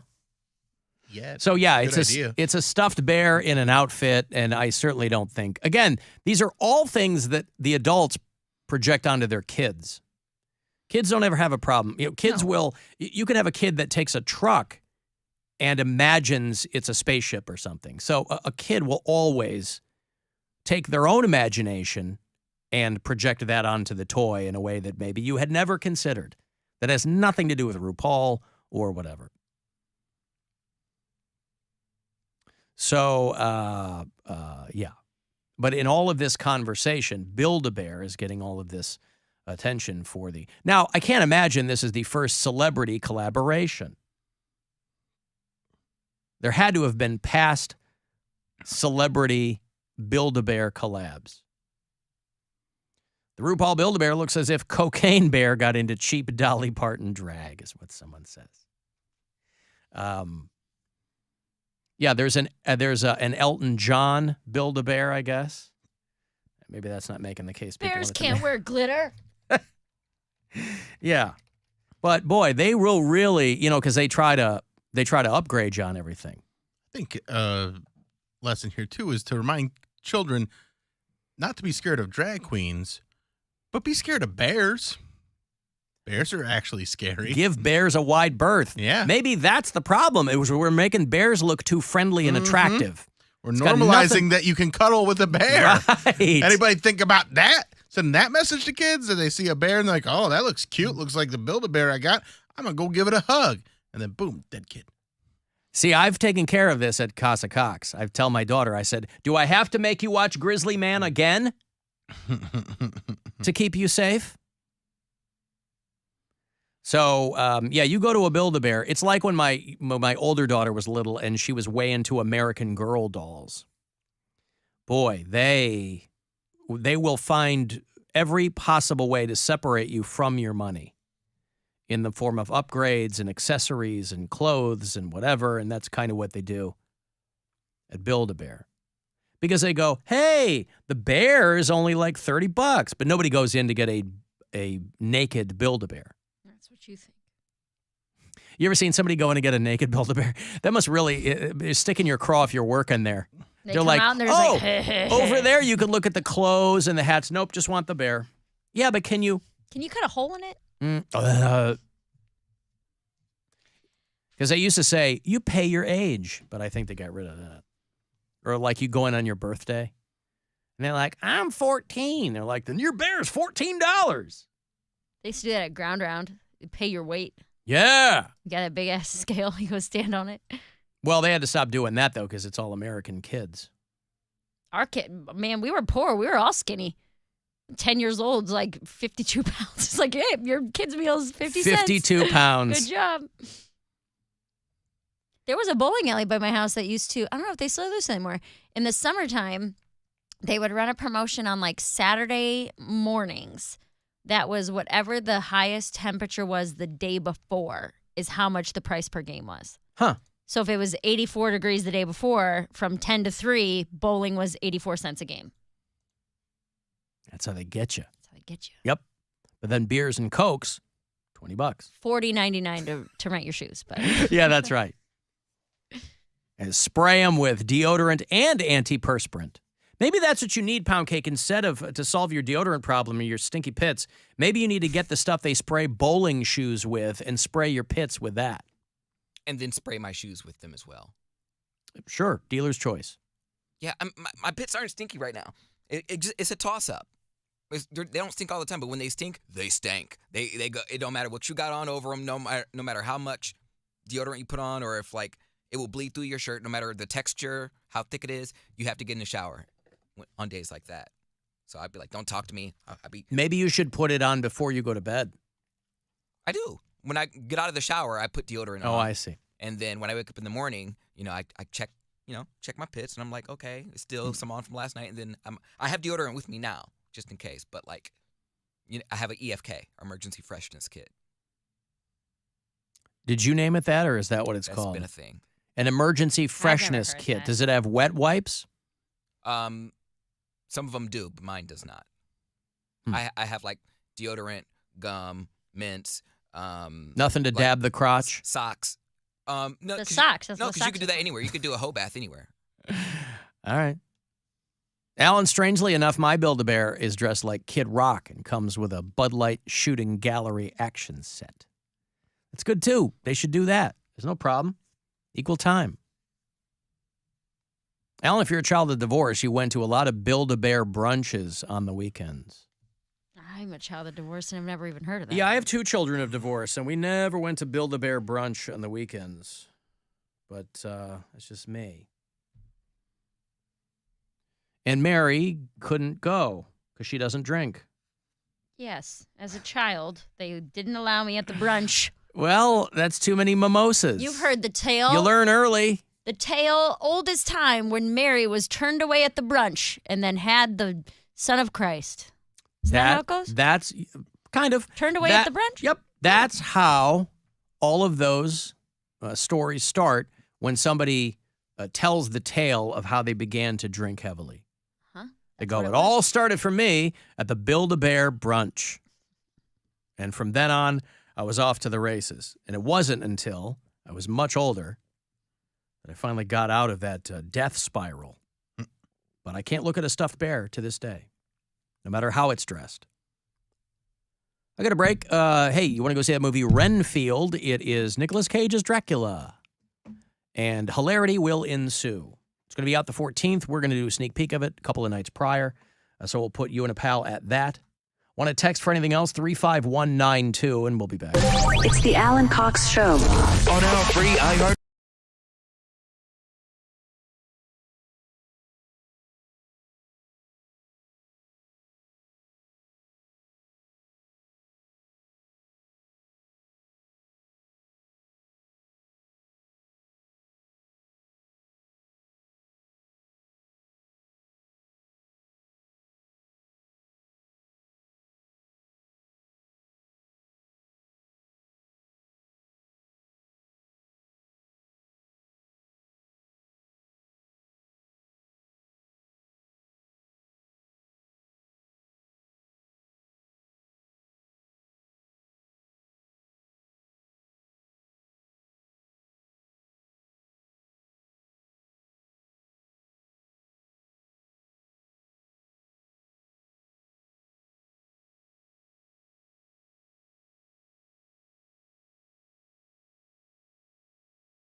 favorite superstars. We're the Red Hot Chili Peppers. Best of all, it doesn't cost a thing. Listen on the free iHeartRadio app for all your music, radio, and podcasts.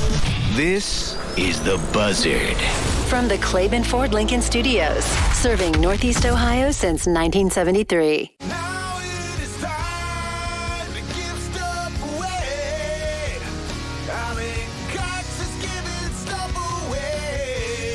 All right, I want to go see the new movie Renfield. If you've seen the trailer for it, it looks like it could be very funny. Nicolas Cage is Dracula. Nicholas Hoult is his charge.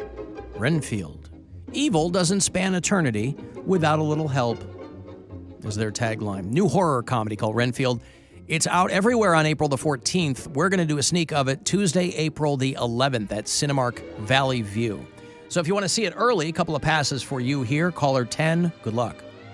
216-578-1007 or 800-348-1007. Usually the phrase going downtown gets us all horned up. And this is no exception. The Alan Cox Show On 100.7 WMMS.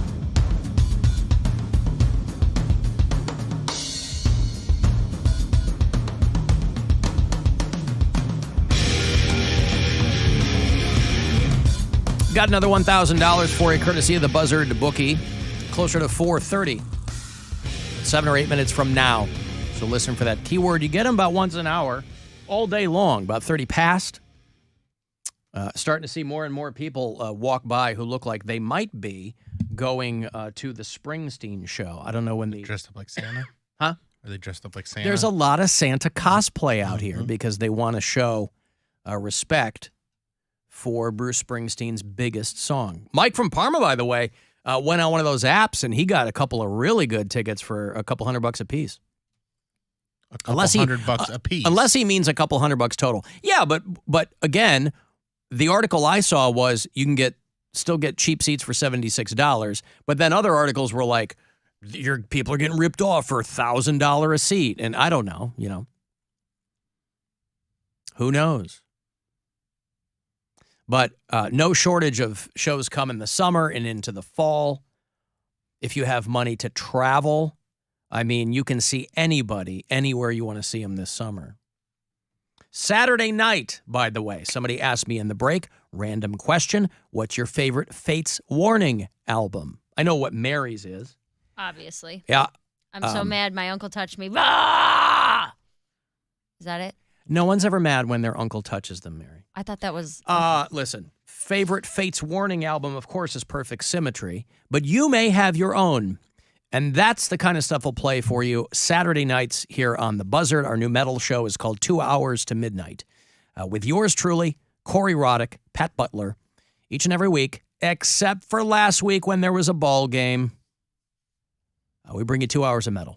Stuff that we dig. Every week, all the three of us will throw in, and we all kind of have different, we have different stuff we like. And so we'll throw that in. We'll play some local metal. There's no shortage of that. And requests that we get from you guys, too. So Saturday night, 10 o'clock, 2 hours to midnight here on MMS. If you want to submit anything, a request or your band or whatever, to htm@wmms.com is the email. Make sure it is a clean version of your song that I can air. I can't believe I have to tell people this, but I do. So I'll tell you again. It's 2.5 minutes of F-bombs. I can't play your song. Why not? Because you're or scared? tell people where to see you. I'm trying. Help me help you. Technically, we do broadcast in the safe harbor period of the broadcast day, but that's still no reason to go bananas with it. There's a lot of great heavy metal that's not expletive-ridden. By the way, I did want to thank someone, and I don't know who they are, and I don't know the context. But this was shown to me this morning. The Rover promo that we're airing, they're talking about a girl who was showing her butthole on OnlyFans. Yeah. And it was brought to my attention this morning. Charlie told Rob, our program director, to show me the photo. And all I was told was that this girl is a fan of the station and the shows and whatever, but I don't know that I've ever met her, but she's over there on OnlyFans. And Rob showed me the butthole picture. When you, it's pretty close up. But that's not the best part, because just above her crack in the photo is an Alan Cox Show sticker. Hey. Hell yeah. And so thank you to whoever that person is. Godspeed, flashing that corn shoot for any and all paying customers. Good on you. And thanks for the love. I assume, completely coincidental placement. If it had been planned, what you want to do, ladies, is you want to cut the center out of the O in Cox and then just slap that on the cheeks. Line it up that way. Little OnlyFans success tip from AC to you. That's a freebie. We have a lot of bureau chiefs that listen to the show on iHeartRadio all throughout these United States. Greg is a brand new listener in Indianapolis. Derek listens in Houston, Mississippi. Victor's in Roanoke, Virginia. Juan is in Chicago. Andrew listens in Wilmore, Kentucky. And we have a lot of people who listen in San Francisco. And the big story out of San Francisco is the guy who developed the Cash App. You ever use Cash App? Yeah. Yep. I use this all the time. The guy who created Cash App and was the CTO for Square, which Jack Dorsey from Twitter started, I think. That guy got stabbed to death on the street in San Francisco. Jeez. Did they know who he was? No, a random. It's San Francisco, man. It's literally Cash the Wild me West. outside. How about that?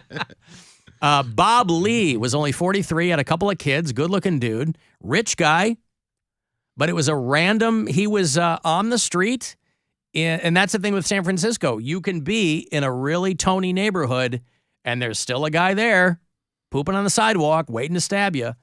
This was about 2:30 in the morning. And somebody stabbed him to death. Somebody came upon him, and they said that he had already been stabbed, and they got the EMTs, but he died there. So this guy was a really well-known guy in the tech sector, created Cash App, and confirmed by his boss, he was working at a company called Mobile Coin, a crypto company. He was their chief product officer. So anyway, just a random murder. He's originally from St. Louis. So people there in the Lou are mourning him as well. But it can happen. Remember that, Poundcake. You can be stabbed anywhere. Oh, I figured that, especially if you're a multimillionaire who should Yeah, be but they walking didn't around know with They didn't know that. It was a completely random act. Somebody there on the street.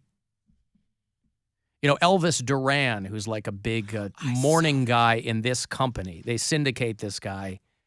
He plays 9 songs an hour, so I'm not quite sure what he does, but this company loves him. He's been on the radio, and he's like the #1 guy in New York for like 25 years, right? Big deal. And he was talking about how he was walking, and some woman tried to stab him in New York. And he kind of, I guess when he figured out what was going on, put his arm up or whatever, and he said he called her a sicko. That's a good word. He got attacked by a sicko. Yeah. He's too Now, nice. either too nice. Calling someone a sicko, I got other words for you if you try to stab Well, me. that's for the press release. He called her a sicko, but it is kind of funny. And he's like, he had a great line in there too. It's because he's a rich guy. I mean, you know, and a great line in there, something along the lines of, it's one thing to be mentally ill, but don't stab people. It was like this really weird way to put it, you know? He's on my bucket list. Like they say, everybody's a liberal till they get mugged. What's that? I say he's on my bucket list on people I want to meet. Oh, meet. MEAT. I thought he was going to say people he wants to do. People you want to meet. Elvis Duran. All right. Like I've seen. He's been in this business for a long time. He used to do a show with what's his name? Elliot Siegel back in the day, who's been a morning guy in D.C. for a long time now. Yeah, I've seen Wendy Williams in person. It would have been great to like meet her, but I don't know if I ever get that chance because she, I don't know. I just want to tell her that she was like a big inspiration for a lot of my radio stuff. And What so, if she blew you off? What if you went up to her and She like might. totally She like, I totally love do you that. so much. You are the reason I'm in radio. And she was like, okay, bye. Like, I don't care. She might. Would you still like her? Would you like her more? You might like her I more. would probably yeah. like her more for, I'm like, wow, she really doesn't have time for me. I love that. or like she really just does not care what people think about her, because I'm obviously going to go back and talk about this experience. So if I give her bad press, she's like, I don't care about no bad press. Like, my husband was cheating on me and blah, blah, blah. I went back to rehab. She probably wouldn't care. Bad press. Yeah. Oh, no, don't tell the people in Cleveland that I wasn't nice to you. But that's what I'm saying. How did she inspire you? Because I feel like she's brave. Like, she was doing something before anyone else was. And she... Well, I understand that's what you like about her. How has she inspired you and your broadcast career? Her grind. That's still her. How have you manifested that inspiration? Well, I guess I haven't. Something to look forward This to. isn't a gotcha question. You've said on a number of occasions that Wendy Williams is your primary inspiration in broadcasting. I like her and I'm delivery. curious how she has inspired you. She is, I find her interesting. She's the reason he ate those gummy worms on his podcast. Yeah. Because over COVID, she was like munching on chicken wings and stuff during her broadcast. She does eat during her show. Yeah, she does do that. So that's kind of but right. I like her delivery. She's very entertaining, and she's crossover. She wasn't just. But that's all her. Okay, how has she inspired you? I'm trying to incorporate my delivery style, not to be just like her, but I'm trying to find my own way. I'm trying to be appealing in my own way, not be the male Wendy Williams, because I can't. But that's just what I'm saying. I enjoy her being You're not trying to be herself. Wendell Williams. No, I enjoy her being herself, and that is what she sold. I can't be a Wendy Williams. She sold Wendy Williams because she's Wendy Williams. I'm trying to sell Cody Poundcake, Helpful Brown. So I can look after her, and like, I can't really walk in her footsteps. Just got to find my own way. Mm-hmm. That's all. I mean, she wasn't the first person to be herself on the radio, so I'm just curious how you zeroed in on her. It's just because you were coming up at a time where she was blowing up? Is that what it was? It was just timing? He liked the way that she would she was a gossip queen. gossip and like call people out and like not respect their privacy. That's what he liked. Not Yeah. necessarily, but she stood in her convictions. though, 'cause You she- like the invasiveness of her approach. I think that she really didn't. This is my personal opinion. I have no facts to back this up. But We know. Okay, but We don't expect facts. I think because she was rubbing people the wrong way with her radio career, she needed like a force that she trusted, and I feel like she trusted Kevin for her safety. At the time she met Kevin, she was getting like threats to her life. and Well, she's it's walking a around little with bit of an bulletproof vests. understatement to say she was rubbing people the wrong way. She was going on live radio and saying that some famous rapper's wife had cancer or something. Correct. Right. That's a little more than rubbing people the wrong And way. I don't agree with everything she did, but the fact that she owns up to it, and if you ask her about it, she'll be like, yeah, I said that, and she doesn't regret it. But you can't. What do you mean? on the radio. I was going to Like- say that this whole like lionizing people who like own up to it. They can't deny they said it. Wouldn't you be so? This is just me. I don't respect someone that's doing that just to try and get people to pay attention to their show. It's a really like low move. Well, in I my respect opinion. that. This job is about getting ears and now eyes. But I mean, I don't care though. If well, you didn't have to make a career out of this, is my point. I mean, for those of us who had to make a Right, but career out of this, you made our a- only job is to get ears. But you made a career out of this, but you didn't have to stoop to that level. Well, that's why I'm doing afternoons in Cleveland. Right, but I don't think burn. it's a good burn on himself. Yeah, I know. Yeah. Well, yeah, I But, mean, you know. But that's part of the problem with this business is, or in just That was you know, never social my media style. That and was not my style. in general, where people are willing to do really awful, unethical things in Right. order to get to where they are, and I don't look at those people and go, "Good job."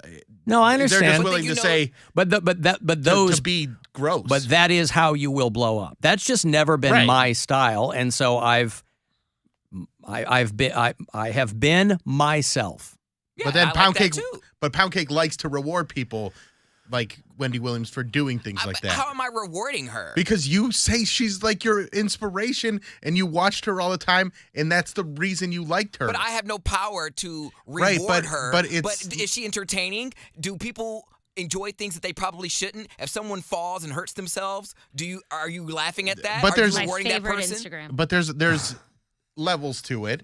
And I'm not saying I'm just saying personally, I don't find that stuff entertaining. Okay, well that's you. But you like love Surviving it. R. Kelly, Yes. and you like Wendy Williams. You love it. Really, you do have a kind of entertainment. You're very clear about what entertains you. Like, I don't find Wendy Williams entertaining, but that show is not for me. It was not for the radio show. Wasn't for me. The television show was not for me. And you you represent a sect of people that enjoy that kind of entertainment. Sure, but I also, and a lot of people do. You're not alone. I like that and that's the thing. She crossed over. She wasn't just some ratchet girl on like an urban station that no one paid attention to. She was on she made that station what it was. And then when she moved to TV, she crossed over. Now she had like everyone. I mean, from white audiences to black audiences, and she was aired all over the world. So Wendy Williams became a household name. I respect that hustle. Not to say I want to have that same, not to say I want to have a TV show, but I like that she did that. She was able to do that. See, I don't respect it when it's Is the term we're looking done for without ethics. Is the term we're looking for here cutthroat? Because isn't that used as like anybody in but business. I know, I'm saying that's used as a positive thing in like business sectors. men. This person is really cutthroat. They'll do anything to get their job done. I'm not saying it's good, but that's something that I think is highly regarded in I think certain there's careers. people that they'll give them the cutthroat title but ethics are important to me. So when someone's doing things in an unethical way, especially entertainment, I really don't find it all that enjoyable. But there's probably people that you admire that do some pretty unethical things that you don't even know Not about. even All the people one. in the NFL. Not even one of them. I was going to say, does Every that make it single any better? football player. What's that? And that's what Huh? What Poundcake? What were you saying? What I'm saying is that any better? Because what I'm saying, the difference between Wendy Williams and the person that you admire that you don't know is you don't know that person doing unethical stuff. Wendy says, this is who I am. I'm going to, if you do something stupid or entertaining, I'm going to talk about you. So whatever. It's one thing to talk about people. It's the exposing people's secrets and things like that I have more of a problem with. Well, especially you have to when be, it's medical. If you're going to do that, that is a style that you really need to commit to. Yeah. And not everybody's willing to do that. And she was. Right. And like I said, you I don't wanna appreciate be that. you appreciate her despite the things that other people might find unsavory about her. Is what I think you're saying. I just feel like for her being not just a woman in the business, but a woman of color in the business, for her to be as big as she was and then transition to TV. I mean, she was in not to say she had Ellen's ratings, but she was in a spot like a white Ellen DeGeneres, and she was on for probably just as long. A white Ellen DeGeneres. Never heard of her. I'm saying Ellen DeGeneres was white, and I don't know how What? much. I'm just saying. I forgot about this it. money. I got to give you this money here. We got so into the thing that. Let me give you $1,000 here. Good luck. This is your chance to bet with the Buzzard Bookie and win $1,000 now. Enter this nationwide keyword at WMMS.com. Check. That's check. Enter it now at WMMS.com. Oh, my goodness. My sincerest apologies for dragging my feet on that. Well, anywho. And yeah, I don't know if everyone's ethics of every person I support, but for the most part, I try to do my best. And if someone's outwardly unethical, I don't support them. Okay. There's a reason I stopped cheering for the Browns. Correct. Okay. Then I admire you too for that. The call of the Los Angeles Chargers was just too great. It had to be answered. Bolt up! I got a break. Want to text 35192. You can want to watch live, AlanCoxShow.com, and we'll be back. The Alan Cox Show on 100.7 WMMS. And every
/power trip. The Buzzard. The home of the Buzzard. The Buzzard. This is 100.7 WMMS. Cleveland. This is the Buzzard. From the Claiborne Ford Lincoln Studios, serving Northeast Ohio since 1973. Call the Alan Cox Show. Is that what you want to do? Think about it, Alan. Once divorced and a broken man. 216-578-1007 or 1-800-348-1007.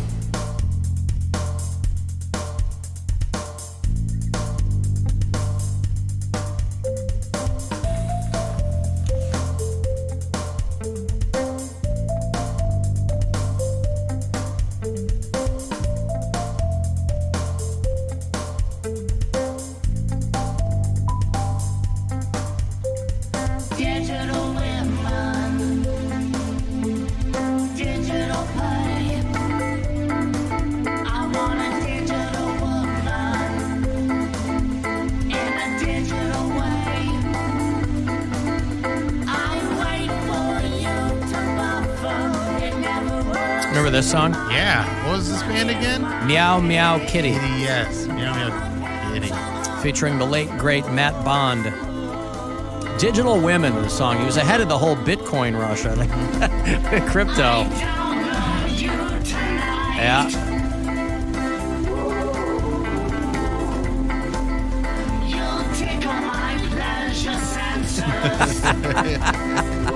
I love it. There's a Bitcoin on the nightstand. Shout, shout, get the out of my house.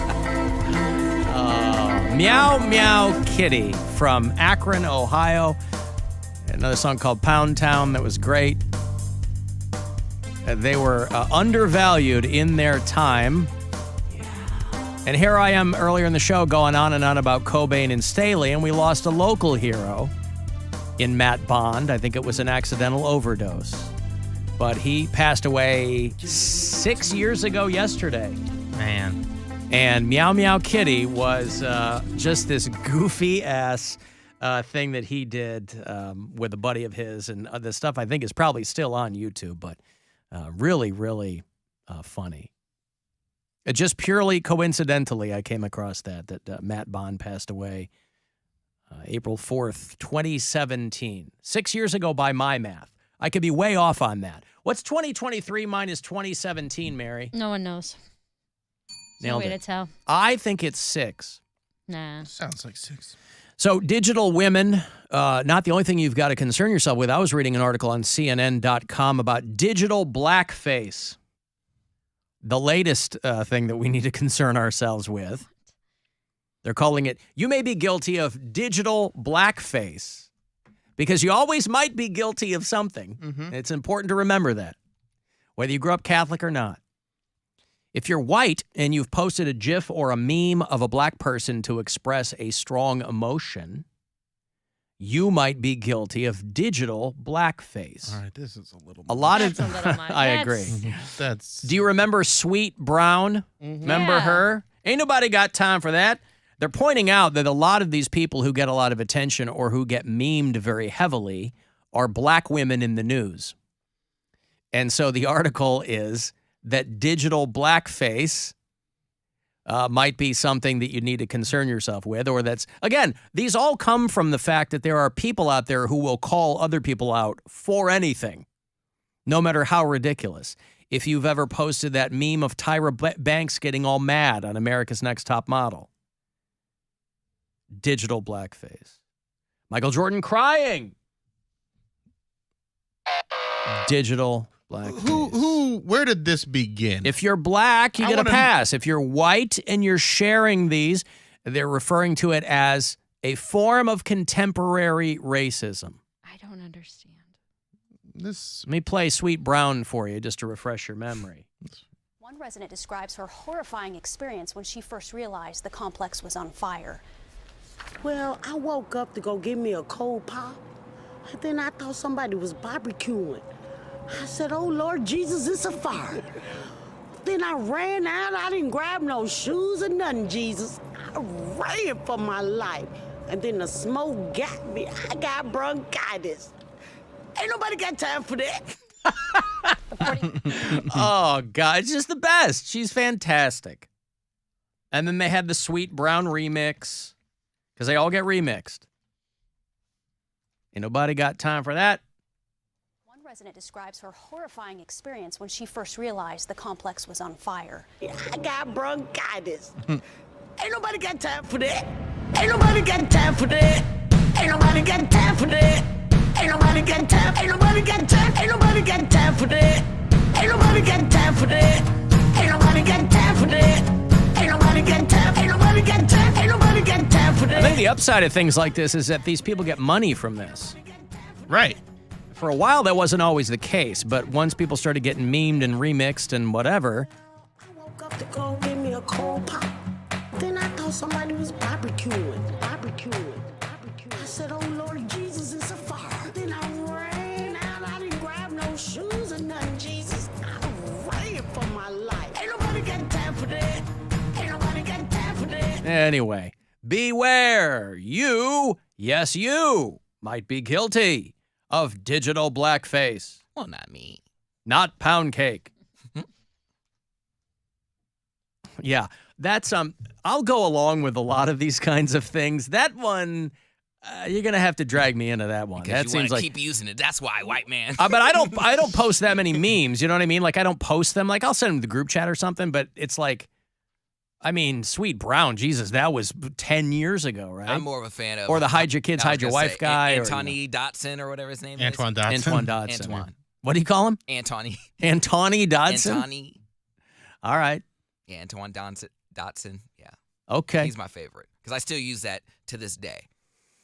What I am curious about is when people are using things like the Tim Robinson clip or Pedro Pascal to advertise things on TikTok, are they getting any money back to, like, because like that's Netflix property or it's, you know, HBO property, whatever it is? I think these How companies, does that work? I think these companies are like, we have no way of monitoring our IP on every possible thing, you know? Because, I mean, it becomes a filter or like a... They tried to fight it for a while, I think, in the earliest days of social media, and they're like, there's no way that you can't put that back in the bottle. Yeah.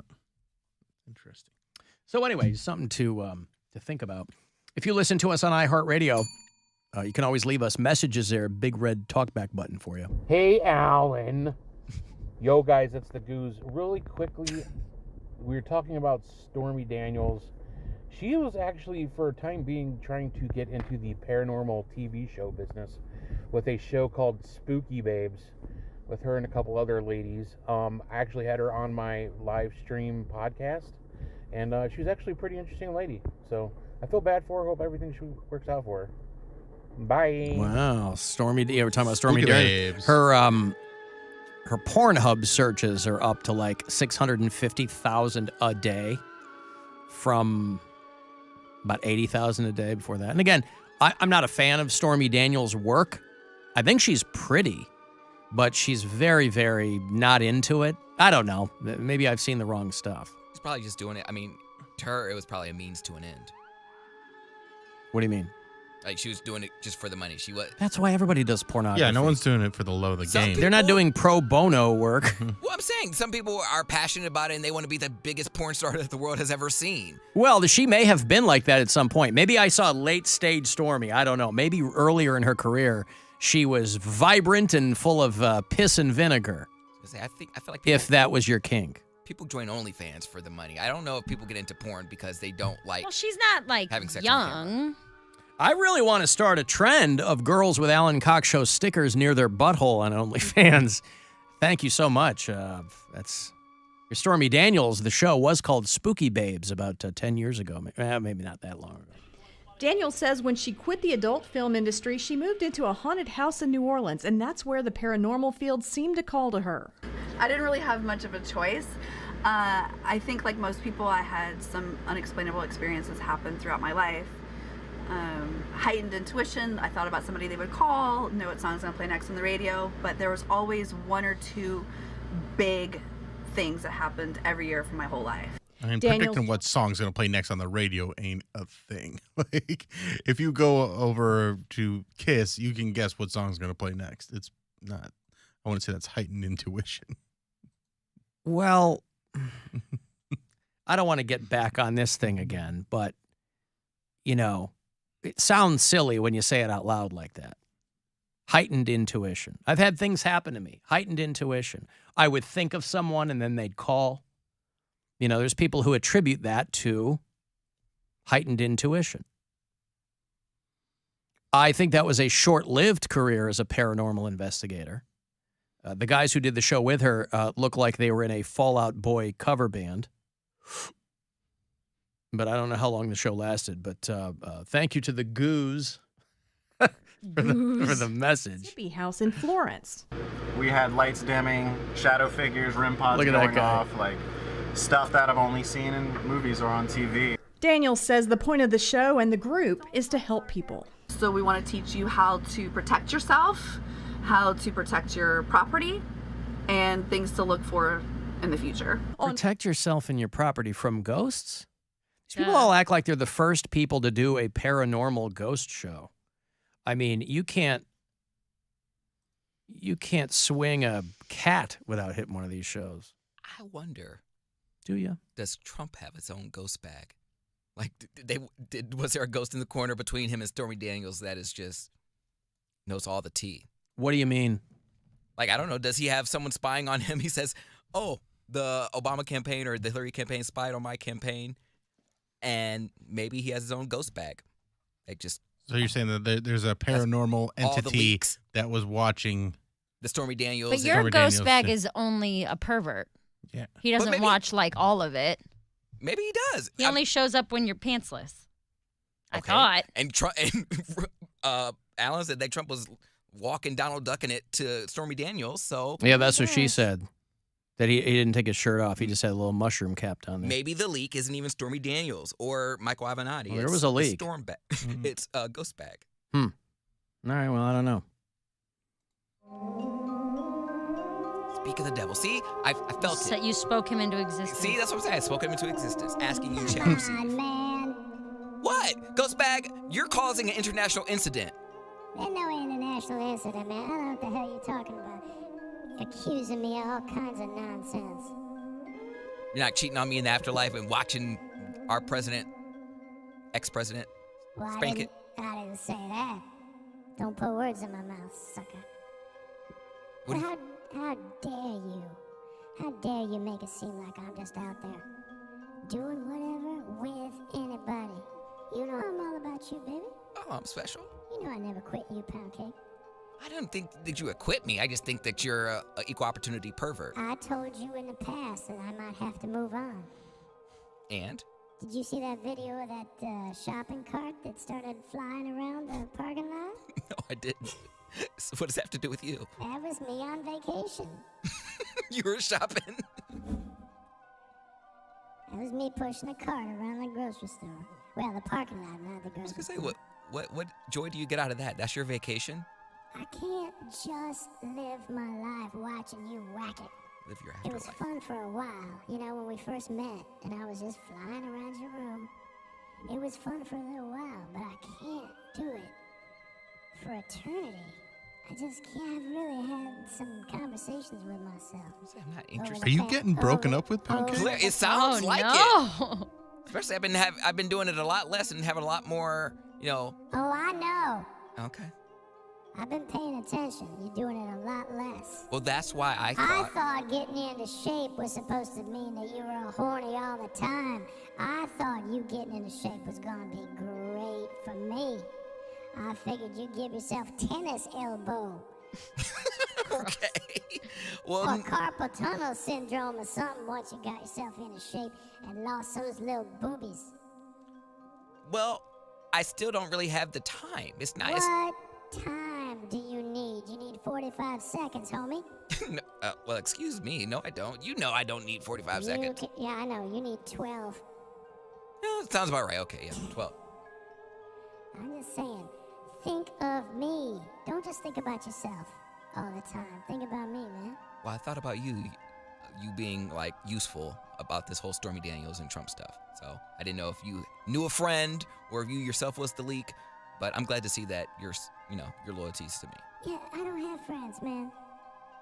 Okay. Why do you think I'm sitting in a room watching you whack off? If I had friends, don't you think I'd be out doing other stuff than watching that? Okay, well, sorry. You better hope I don't get friends, man. No, please, you'll bring them too. Bring who? No. Yes, they want to know what you're into. Like, hey, Ghostbag, what you doing? What you doing tonight? I'd be too embarrassed. Gonna go watch My Human. I don't want anybody to know about that. That's just between you and me, baby. Okay. Just between you and me. Well, I appreciate it. But I figured with you doing all this exercising, where are you doing that? Oh, Orange Theory Fitness. I thought, Bill, is it? Yeah. Bill, is that what he's doing? He's working out all the time? Yeah, he's working out and he's eating better and whacking it less, I guess. What, less? Who saw less coming? I thought it was going to be nonstop. Right. He's trying to fall in love. I thought you were going to end up with a Popeye arm or something. Well, I kind of do, but they're in both arms now. Okay, I gotta go. I gotta give this some thought, man. I'll see. Don't give up on me. You always hate Ghostbag, and now that Ghostbag's kind of done with you, you're like, take me back. He only wants what he can't have. He loves the drama, Poundcake. Yes. Make me feel unwanted and make me The feel joy like of the chase. Or Really is the thrill of the chase chase for him, isn't The it? joy of the chase. Well, thrill is a joy. The joy, the thrill, the whatever. He wants what he can't have. Don't know what you got until it's gone. I never ever wanted to be a man. I wanted to be a pretty lady. All right. Well, good. That's a good song, too. Thank you. Yeah, that video, though, of the cart. Did you see this kid? I was leaving work and the cart started moving. And that must have been a ghost following me. This kid says that it was because of a ghost. A Texas man claims little boy's ghost pushed shopping cart into his car, causing damage. I'm suing. What, is this a little boy that was left in a hot car? I don't know. He said this is his unfinished business. No, he said there's so many hot car ghosts now that He said he went ghost hunting in a nearby town in Texas, and the ghost of a little boy followed him to work. And I'll show you the video here of them watching the security tape of him leaving work, and his buddy is pointing to the screen. And for a while, that cart, he walks past it, and it doesn't do anything. But then it starts moving, it turns, and it starts moving. And you're like, well, all right, well, maybe they're onto something here. I don't know. Here's what happened. You walked by and said something, didn't you? My jacket was broke. Oh, okay. Look, you said something to it. There's him walking by. You must have said something to it because it took offense.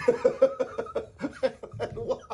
As soon as you got it right there and it started moving. Oh, you shouldn't have said anything. Look at this. Oh, look at this. You think it's going to be anticlimactic, but then the cart starts moving. Oh, yeah. Now I know what car he's in. He shouldn't have said that to me. His friend's prodding him, too. Suddenly, yeah. Oh, you still not in yet. Oh, see? Oh, I'm coming for you. Look at that. It's pointing toward his car. It has to go to you. Wow. Oh, and look, it misses that one. Let it swerve right into it. Yeah, slammed right into his car, and he This is the says, best evidence I've ever seen for ghosts ever. Yeah. You believe her now? Yeah, after this. He says that he believes that a mischievous child ghost. Now, I don't know who he thinks should pay for this. He's got a piece of shrimp car by his own admission. Was his car a Dodge? It clearly didn't. That's what I was going to say. Coincidence? Todd and his fiancée say that they would like to engage again with the little boy's spirit. These two aren't even married yet. And they're trying to set up some kind of throuple with a. It's not. They're not a minor anymore if they're dead. A sexual threesome. They went ghost hunting in Frontier Village, Texas, the day before, and Todd said he sensed a little boy's spirit. Todd looks like he's slightly touched in the head. That would account for that assessment. And then he went back to work the next day. But he was driving a brand new 2012 Ford Mustang. Well, new to him. And he said that cart hitting his car caused $25,000 worth of damage. Of course it did. It put a big dent in it and caused $25,000 worth of damage. Did it turn it into a better car and then destroy it? Because I don't know if it's $25,000 worth of damage there. There you go. He added, "It's not fake."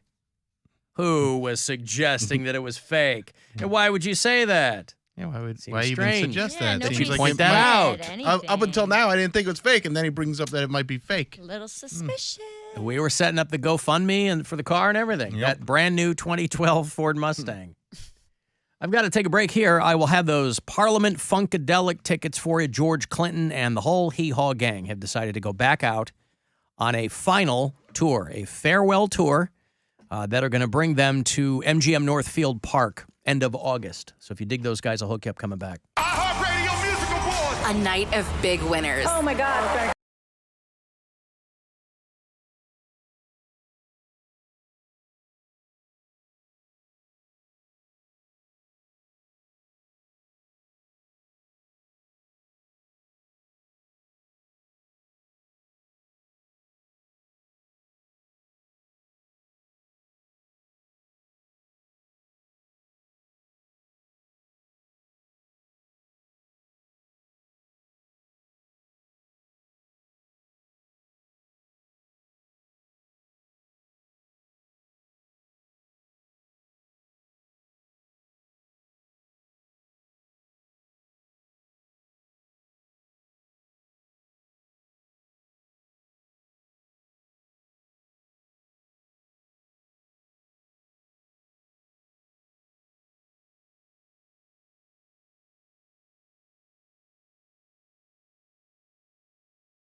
Lifetime events. Alter Ego, are you ready?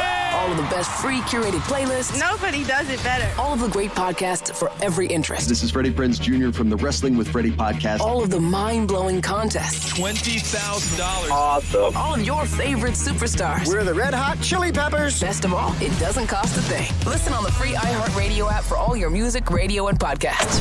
This is The Buzzard. From the Claiborne Ford Lincoln Studios, serving Northeast Ohio since 1973. Now it's time to give stuff away. Alan is giving some stuff away. All right, George Clinton and Parliament Funkadelic are going to do it one more time. If that is your jam, they are coming through on the Just for the Funk of It tour, their final tour. It's going to hit MGM Northfield Park Center Stage on Thursday night, August the 24th.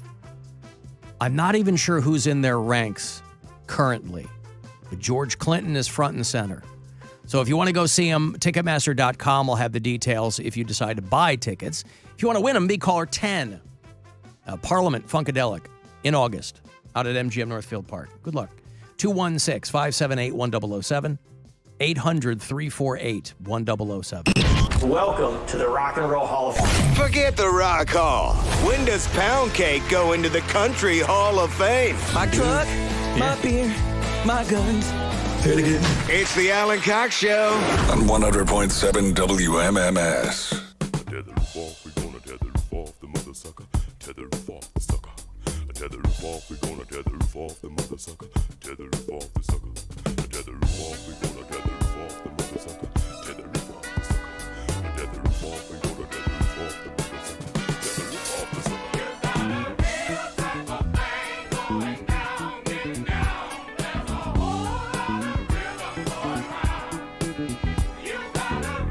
Got the Poundcake sports break in a few minutes. There's some breaking news. I got some breaking news for you. Oh, yeah? Give up the funk, Bill.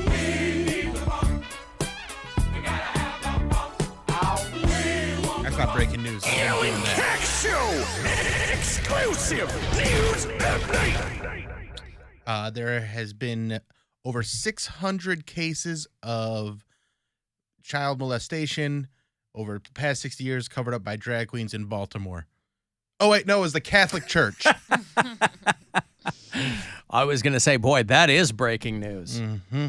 Well, fortunately, they're out there protesting clergy to protect the kids. Yeah, not cases, victims. So 600 victims. Ah, okay. Because they didn't even become cases because it was all covered up by drag queens. Catholic Church. Church. Oh, yeah. Not drag Trans queens. people? No, not trans people. It was the Catholic Church. Not the liberal media. Not the liberal media. All right, the Catholic The goddamn liberal media. Mm-hmm. I know what'll make you feel better. La la la la la la la la. It's so good. It's so good. Everybody's going to the party, have a real good time. That's the lullaby that Teresa used to rock young Cody Brown to sleep with every single night. He was in his, I picture him in a little cradle, right? When the bow breaks, and then he came down and bonked his head, and that's what accounts for everything since. Well, gee, that is breaking news. I don't know how to respond to that. Damn it, what did I miss? What do you mean, what did you miss? Guess. There was breaking news? Guess what the breaking news was. I don't know. You have to Alan Cox Show. Exclusive news update. You're supposed to be guessing. Oh, I don't know. Did someone die? Who? Who died? An actor died. Which one? I don't know. Guess. You're bad at this. Nicolas Cage. Yes, Nicolas Cage, the person whose film we're currently giving away tickets. Well, listen, that movie was done a while ago. He is currently dead, and he killed The Rock. I was going to say, movies come out after people die all the time. That is true. No, Ray Liotta's in Cocaine Bear. I was watching Ray Liotta in Goodfellas. Not a good movie. It's a good movie. It's really You know what movie It's overrated. It's so But it's a very good movie. He's in another movie I love, and I think it got Hannibal. No, I think people hated it at the time. It's called Killing Them Softly. It's Brad Pitt as a hitman. I don't think I ever saw that. Ray Liotta, James Gandolfini, he was still alive. It's just got this wild, great cast. And it's just this tight, quick movie, and it's real dark, and I love that movie. Anyway, no, Poundcake, Bill mentioned that, what was the story again, Bill? It was, there was 600 victims over 60 years that was covered up by drag queens molesting children in Baltimore. Oh, wait, no. It was the Catholic Church. Oh, yeah. Now, that is only 10 victims a year. I mean, how many is too many? 2.5.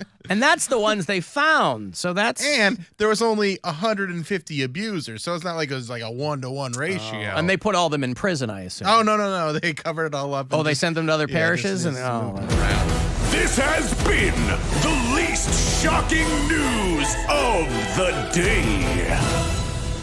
Tax the churches, throw those people in jail. Listen, as a young Catholic boy, it became a joke at my parish that none of the priests were even remotely associated with anything hinky. There was never even a whiff of impropriety. We loved our priests.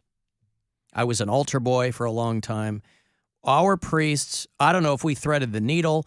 I don't know if it was less prevalent than the goddamn media would make you think. But boy, the clergy that we had were fantastic. There were a couple of drunks in there, but listen, better that than getting all handsy with the altar boys. I never heard from friends that there was anything weird going on. I certainly never got touched that I can recall. Well, you're probably an ugly kid. I was an ugly kid. How did you know? I'm an ugly adult. How did you know? Have you been looking at my just based grade school yearbook pictures? Anecdotal evidence. Oh, all right. Let me give you money here, and then we'll get to the Poundcake sports break. If he has calmed himself from that shocking news, that information dump. Huh? I don't know. I'm still traumatized. All right, well, I'm going to give you precisely 17.3 seconds to de-traumatize yourself, and I'm going to give our customers a shot at $1,000, courtesy of the Buzzard Bookie. Good luck. This is your chance to bet with the Buzzard Bookie and win $1,000 now. Enter this nationwide keyword at WMMS.com. Happy. That's happy. Enter it now at WMMS.com. Have you been de-traumatized? No. Depressurized? No? Would you like me to give you, do you need a bit more time? I can always let you sit and Ladies and gentlemen, think about what you've done. We are experiencing technical difficulties. Please stand by. I'll have a beverage here.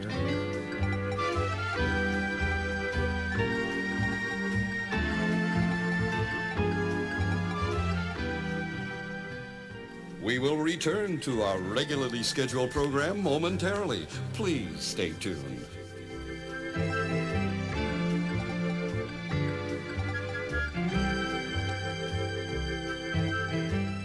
We expect to resume normal broadcasting shortly. That guy's dead, the late, great Don Pardo. He's no longer with us. All right, you ready now? Is that plenty of time? Yeah. All right. This is a Poundcake Sports Break.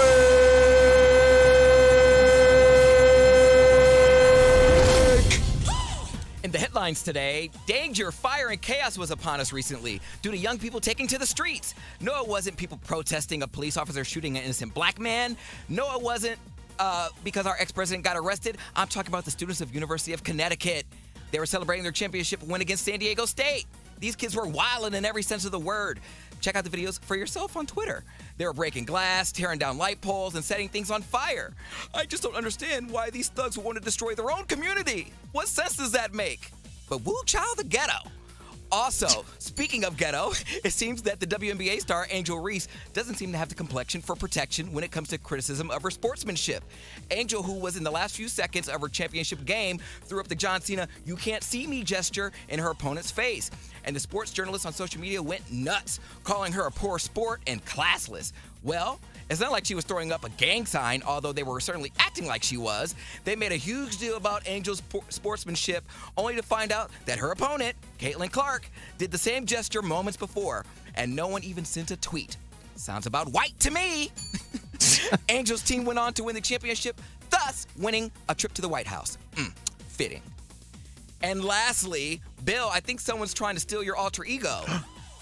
Bam Margera could soon go by Bam Bam Boom Margera. He posted a video Monday night to his old BFF Johnny Knoxville that he would like to see him in the ring. Apparently the beef goes deep. Bam blames Johnny for getting him hooked on 18 different medications and wants him to pay in the form of throwing hands. No word yet on if the match will actually happen, but who you got? Bam Bam Boom Margera or Johnny Knuckle Up Knoxville? And that, ladies and gentlemen, concludes this Poundcake Sports Break. Play ball! This is a Poundcake Sports Break.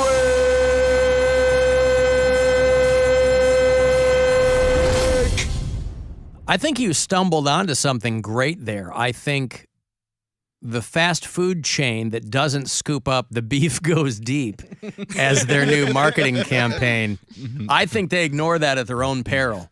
You need to trademark that toot sweet. Arby's is about ready for a new slogan, right? We have the meats to the beef goes deep. The beef goes deep. Yeah. Was that Ving Rhames that does the voiceovers? Ving Rhames. That would sound great. That's right. Coming out of his mouth. Wendy started doing Squares the Beef, which is dynamite. I can't believe nobody came up with that before now, because it casts your mind back to the classic retro Where's the Beef, but their patties are not round. Now, not rounds the beef sounds really clunky and weird, and I'm sure they workshopped that too, until somebody said, hey, what about squares? But the beef goes deep. I mean, which hamburger chain is getting the smallest market share right now? Fast food chain with smallest market share. If it is a hamburger joint, probably like Hardee's. What is the least popular fast food chain? Papa John's. The favorite is Five Guys. Oh, now wow. they don't need help.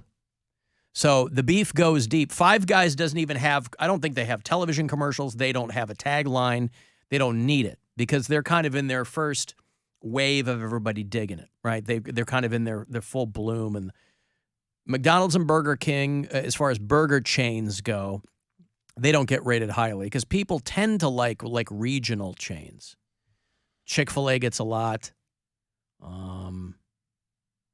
But somebody needs to grab the beef goes deep because that's fantastic. A lot of states, the most popular chain is Chick-fil-A, who are bringing back their salads. I guess they dropped their salads off the menu for those of you who ever order those. And there was a public outcry because I guess they thought, hey, I mean, usually when a chain pulls something off the menu, it's because it frankly just doesn't sell. They're like, people ain't coming here for salads. You know, 100 years ago, McDonald's tried McPizza because for a while they were like, let's be all things to all people. We're a massive chain. Let's try some things out. We've got the latitude and the market share to do things like that. But it went away very quickly because people didn't go there for pizza. They're like, you do a couple of things really, really well. Let's just stick with that. West Coast, it's all about in and out. But just about everywhere else, it's either Chick-fil-A or some donut place. Papa Murphy's, which I've never heard before, take and bake pizza called Papa Murphy's. Yeah, I know about that. They had Never that heard of in that. Utah, and people loved it, and I hated it. I'm like, why would I want to have to go home and cook my pizza? You still have to wait 25 minutes or whatever for them to Right. like put it all together, and then you go and pick it up, and then go home, and then you have to cook it. I'm like, cooking pizza is like I don't need it to be that hot, like it right out of the oven. You can get a pizza home in plenty of time, and it's still hot. Well, the map I'm looking at says it's the most popular chain in Illinois, and I've never heard of Papa Murphy's Pizza. It's the most popular chain in North Carolina, South Dakota, and Illinois. I've never heard of it. Now, granted, I haven't lived in Illinois for a while, but we used to have a local chain called Eduardo's that was take and bake pizzas. But they were mostly veggie. Bottom rated fast food chain in every state. So the least amount of market share in every state. It's a lot of Papa John's. That's the least popular in Ohio. And in a lot of Domino's. So, people are very proprietary about pizza. But again, at the risk of repeating myself, the beef goes deep. It's something that he's got to. The beef goes deep. Hey, you guys were talking about the riots at UConn. My buddy who lives on campus there says that cops are just driving around right now, knocking on doors and just charging people because everybody got caught on camera. And he said you can just look out your dorm window and see the cops patrolling, looking for people. Not only that, but they've been battling the school for the past year about tuition being raised. Well, now the school has a really good case to raise the tuition because of all the destruction. Yeah, you played yourself, playa. If they get you on video breaking, tearing down lampposts, what does it cost to go to UConn? It's probably not cheap. Not UPenn, UConn. Out-of-state tuition is $41,000 a year. It's $18,500 in-state. That's about what $41 is about what I paid in-state, for Christ's sake. And that was like 30 years ago. 30 years ago. Yeah. Wow, you're old. Well, there you go. I wonder if he means police are opening doors and charging people physically or charging them with, like they just run in and start knocking things over. Yeah, charging at them. Yeah. A little unclear on that. Hey, Woody. Alan. Yes. I would ask you how your day was, brother, but I heard earlier you got a speeding ticket. I did get a speeding ticket, yes. Yep, I was going a little too fast in a school zone, and I guess I wasn't paying as close attention as I should have. Yeah, I caught the show earlier, and the query that I'm asking is, how speeding tickets are a set rate. Whether you bring home $500 a week or whether you bring home, $30,000 a week. Okay. So if to the guy bringing home $500 a week, a $200 speeding ticket is half his week's paycheck. Yes. And the guy making $30,000, a $200 speeding ticket is, just lunch at the golf course that day. So well, that's why that's why it literally pays to drive properly and to follow all the Oh, I agree 100%. But I mean, is it unjust? Is it unfair? Because of if I make a boo boo and it's going to cost me half my week's paycheck, and if a multimillionaire makes a mistake, there's no big deal to him at all. Are you suggesting that it should be a based on your income? Well, that's I don't have the answers, but it's the guy in the Ford Fusion or the guy in the Lamborghini. The hit's going to be harder financially, even though they're breaking the same law essentially. Yeah, but I drive a Ford. I'm the guy in the Ford Fusion. Yeah, the millionaire's car. The car. Listen, they're trying. The whole point of this is they're trying to deter people. As much as they love the revenue and they really want to get your money, they're trying to deter people from doing this stuff. So it doesn't really matter what your income is if you're driving properly. At least as far as speeding goes. Other things, who knows? But like. Speaking of, a buddy of mine was telling me that in Illinois now they've passed a law where cops, it might not be passed yet, but it's pretty close to passing in Illinois, where the cops can't search your car just because they smell weed. Because they're like, weed's legal. And a lot of people, especially people of color, are pulled over for things that maybe they shouldn't be pulled over for. And then subsequently search because they're like, I smell pot. They're like, it's legal in Illinois, and it's something that can stick to your clothes for a long period of time, too. So you might not even be smoking it in the car. It might be in your clothes. And so that's something that's probably going to become law pretty soon there, is that they can't go through your car just because they smell weed. But for things like speeding, I got to take my lumps. I wasn't paying attention, and it was... so I got to pay. Right. It's fascinating how with the new texting laws coming into effect. I don't know, back in the 50s or 60s, I think drunk driving was they considered just a terrible accident if you killed somebody in a drunk driving accident. And, that's why Woody, you'll recall in the 50s and 60s there were far fewer tickets for texting and driving. Considerably, yeah. Yes. But yeah, I did one You had to have a letterpress to get that ticket. What'd you say? One of the Bush's wives, I think George Bush Warren, didn't his wife kill somebody in a drunk driving accident? I don't know about that. I mean, I don't know. Ted Kennedy, but right? Yeah, it's fascinating. Chappaquiddick, is that what you're talking about? That wasn't drunk driving. That was Okay. Kennedy's. That was Mary Jo Kopechne throwing her over the bridge, yeah. Teddy. But yeah, I mean, it's fascinating how long it took, how many accidents it took before they got some legislation in place to hey, stop texting while you're driving. Yeah. How many, Well, they finally did it. Okay, thank you, Woody. I've got to move on, but here's Woody, who's throwing in again with some very salient points.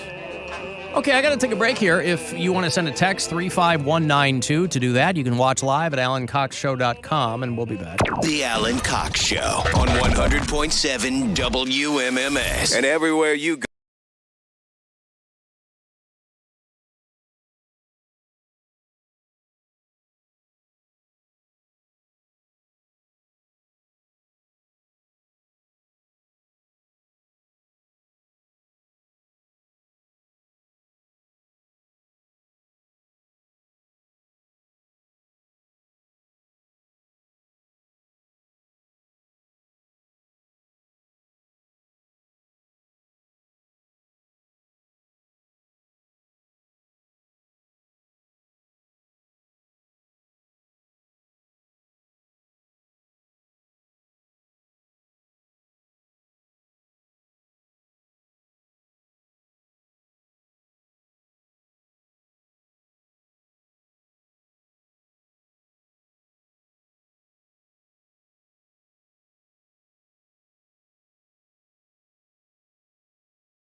Buzzard. This is 100.7 WMMS. Cleveland. Call the Alan Cox Show. Girls, this is your opportunity right here. A nice boy, let me tell you that. 216-578-1007 or 1-800-348-1007.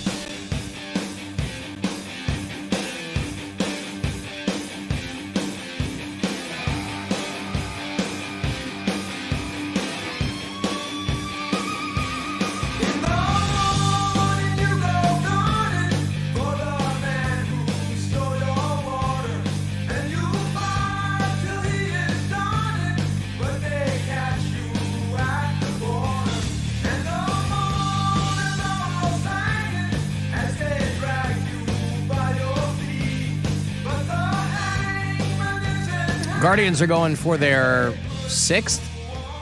Did they win? They lost last night. They lost last night. It'll be their 5th win, I believe. 5th win in a week. 4-1 right now over the A's. This is the last game in that series. It's the bottom of the 8th out there in Oakland. And then they'll take tomorrow night off, and they will return home to Cleveland for the home opener on Friday. Fresh and ready. What's that? Fresh and ready for Friday. Yeah. Home opener. 4:10 is the first pitch. We will be live all day here at MMS inside Progressive Field. So once those gates open up, come see us and say hi, and we'll have a couple of pops, get ready for the game. I will have a pair of home opener tickets on Friday for you. We'll post Poundcake up somewhere and then throw you a couple of hints as to where he is. So that'll be fun on Friday down here. Cavs win in Orlando last night, 117-113 was the final. It's back-to-back against the Magic down there in Orlando. So they'll play tomorrow night. That's a 7 o'clock tip-off, and then the end of the regular season Sunday afternoon, 1 p.m. tip-off against the Charlotte Hornets.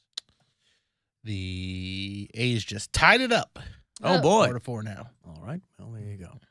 But Cavs got 50 wins. That's good. Yep, 50 wins. They are 50-30. There's nobody know how many total games that is. No way. But there it is. Impossible, man. Impossible. If you listen to us on iHeartRadio from outside Ohio, tell me where. I like to know where our bureau chiefs are. Cynthia listens in Surprise, Arizona. Greg is brand new in Indianapolis. Another Greg is in Collinsville, Illinois. I think that's right across the river from St. Louis. Jeremy is in Bonita Springs, Florida. Kimberly's up in Erie, PA. Jamie is in Mansfield, Texas. Nolan is in Pittsburgh. Of course, you can always leave us messages there. Once again, Poundcake stuff's wrote out. He's way funnier whenever he reads that for the sports break. I'm telling you, just admit it.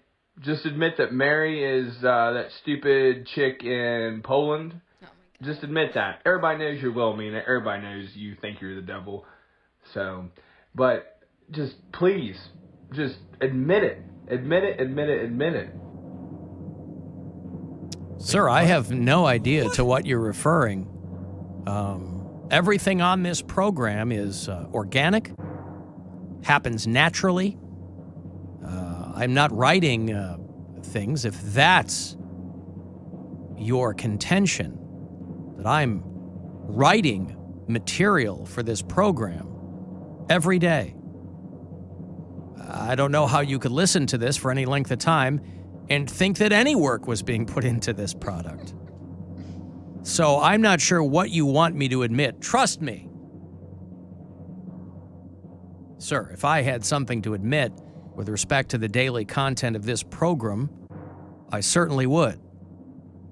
Now, is Poundcake writing his own sports break? Of course he is. What did he say? It's wrote out? Mm-hmm. His sports break is wrote out. Maybe he meant R-O-T-E. Maybe he thinks it sounds the same every single week. But no, trust me, I can assure you, Mary is not Jenna from Poland. Everybody thinks that. And she's called in live when I've been here. We've talked yesterday. At the same time. It was happening yesterday. That's how good we are at the magic of showbiz. Unreal. Theater of the mind.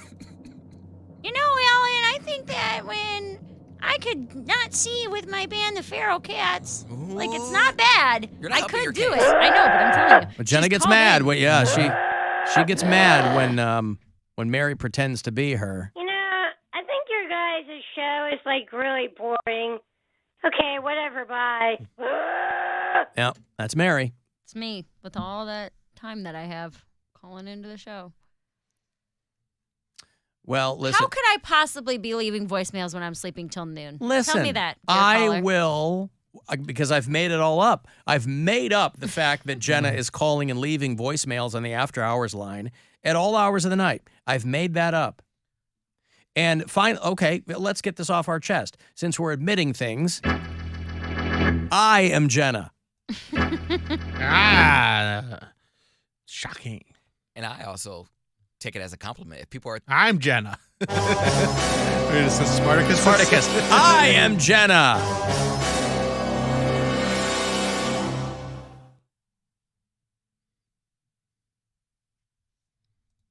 I am Jenna.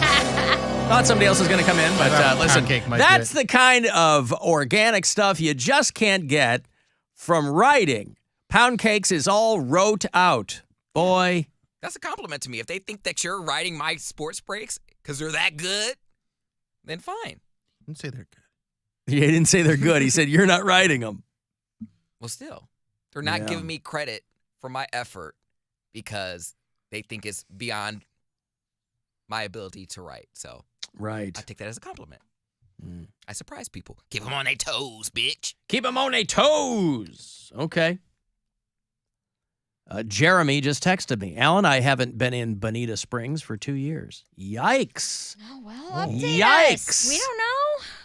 Well, maybe he did, and I forgot. I'm so sorry. My apologies. I don't want to attach anybody to a place they no longer are. Fine, I'll replace you with Steve in Thornton, Colorado. Named after, of course, the great philanthropist Thornton Mellon. Oh, not Reverend Thornton Heat? Do it one time for me. Yeah, the Reverend Thornton Heat. Oh, what a great band. I think it just came through, right? Yep. Did you go? Nope. Oh. Did you? Why? I wanted to. Yeah. But I didn't. Same. All right. Well, still a great band. You know, we were talking about this earlier with respect to the RuPaul Build-A-Bear. That it's always the adults who just can't keep their heads on straight. It's not the kids who are complaining about things, you know. In the deepest, heaviest parts of the COVID pandemic, it was never kids who were complaining about wearing masks in school or in public. It was parents and adults, air quotes, pissing and moaning and screaming and crying about it. And they would project that onto their kids, or they'd say that they were doing something to protect kids, just like they do now. But it has nothing to do with kids. It has to do with what they do or don't like. And so that's why it really doesn't come as any kind of shock, but it is a perpetual bummer when these places try to do Easter egg hunts. Because the adults go ape crap crazy. And the place in Dayton, Beaver Creek, that is Dick's neck of the woods. That's where he worked at, the Lowe's. There's a place called The Green, and I don't know, I assume this is like a Crocker Park type joint. The Green in Beaver Creek tried to have an Easter egg hunt this past weekend, and the management had to put out a full statement about how bummed out they were and how they're not going to do it anymore because the parents couldn't keep it together. We've gone to these before when our daughter was younger, maybe 2 or 3 years old. There were places near us that would do Easter egg hunts, you know, and I was part of the crew that would go out and hide the plastic eggs or whatever. And most of the parents were great, letting their kids run around. But you got these like backseat driver parents, probably the same ones that are screaming at their kid at the baseball game or whatever, you know. Helicopter parents, things like that. Yeah, who are like going to get them for their kid. Like, bro, this is an opportunity for you to stand there and not have to do anything. Mm-hmm. which as the parents of a little kid, you're just dying for moments like that, where you don't have to do anything. You let them run around and find the eggs. Management wrote there in Dayton that the event was meant to allow 1- and 2-year-olds to hunt for eggs in a designated area. And then 3- and 4-year-olds to start hunting elsewhere with their parents. And then they give them a little bit of a head start, and then everybody else would begin the hunt. Only children were supposed to pick up the eggs, obviously. If you are a reasonable, rational, adult human being, you know how these work. Problems with crowd control began immediately, with adults not listening to requests. When the 1- and 2-year-olds were allowed to go hunt their eggs, some parents ran to the area to find the eggs for them. Adults were seen picking up the eggs. Some adults pushed children out of the way or knocked people over, leaving several children empty-handed. And this is all kind of part of this notion just in the culture that if you help out, you're a pussy. I know not everybody thinks that way. I think most people don't think that way. But there is a strain of that is very pronounced now. That's where all this woke crap comes from. Woke just means empathetic. But it's being kind of weaponized against people. Anything that is seen as helpful or empathetic or sympathetic, you're a big old pussy. And so some of these parents clearly want their kid to have the most eggs. Plastic eggs, mind you. These ain't real eggs. So this whole place in Dayton called The Green. That? Yeah, right? Well, I was reading that people are starting to paint potatoes because eggs are so expensive. There was a story midweek. There was a story midweek, though, about the largest egg producer in the country or something saw their profits go up 800%. And they go, well, listen, a supply chain, that may or may not be the case. But it's a boon to companies when there's supply chain issues, because if you can just ratchet those prices up, it's a long time before they'll ever put them down. They'll keep them artificially high. So egg prices are still high, but people are painting potatoes. And there are places that are doing potato hunts instead of Easter egg hunts. But again, these are plastic Easter eggs where they'll put a piece of candy in or they'll put a little toy. So this place in Dayton had to put out this whole statement. They're like, hey, if you donated prizes, thank you so much. If you donated your time, we appreciate it. But we're never going to do this again. We spent over an hour announcing that 1- and 2-year-olds would go first and go only before the older kids. And people just couldn't listen to us. Just couldn't keep it together. So there will be no plans to hunt eggs again. That's a weird way to put it, by the way. You're not really hunting the eggs. You're finding the eggs. It's an Easter egg find. We feel that the community will be better without the hunt, this woman says. And boy, strong words. When you refer to someone as an HU next Tuesday, boy, you know you got their hackles up. She finished her public statement by saying, the beef goes deep. Damn it, I want my cut. But, and everyone can envision a field of pain-in-the-ass parents going to find eggs for their little kid. And you're like, oh, just, knock it off. We will never have an Easter egg hunt again because the parents can't keep it together. The parents can't be cool. Because the parents can't let kids just be kids. Hide them in your own damn yard. Hide them in your own But then yard. they're not beating other kids. They have to have the It's about best winning kid. Easter. Yes, you have to win Easter with the most eggs. That's what do you think Jesus died for? He died for your child to get the most eggs. If they have siblings or cousins, and if your kid doesn't get the most eggs, he doesn't come back. Listen, when all my kids were younger and we would do these Easter egg hunts, there were plenty of times where your kid ends up unhappy because they have 2 or 3 eggs and other parents are running around grabbing them for their kids. But that's when you tell your kid, you go, look, I mean, 1 or 2, it's a little harder, but they're barely figuring out what's going on anyway. when they get a little older and they understand the concept of, yeah, there's some real pricks running around, you know? I mean, it's not the end of the world. You're going to be fine. You know, they're not weighing them at the end. They're not counting them up. It's just parents doing that in their own heads or looking at a basket. Look at all the eggs you got. Yeah, and...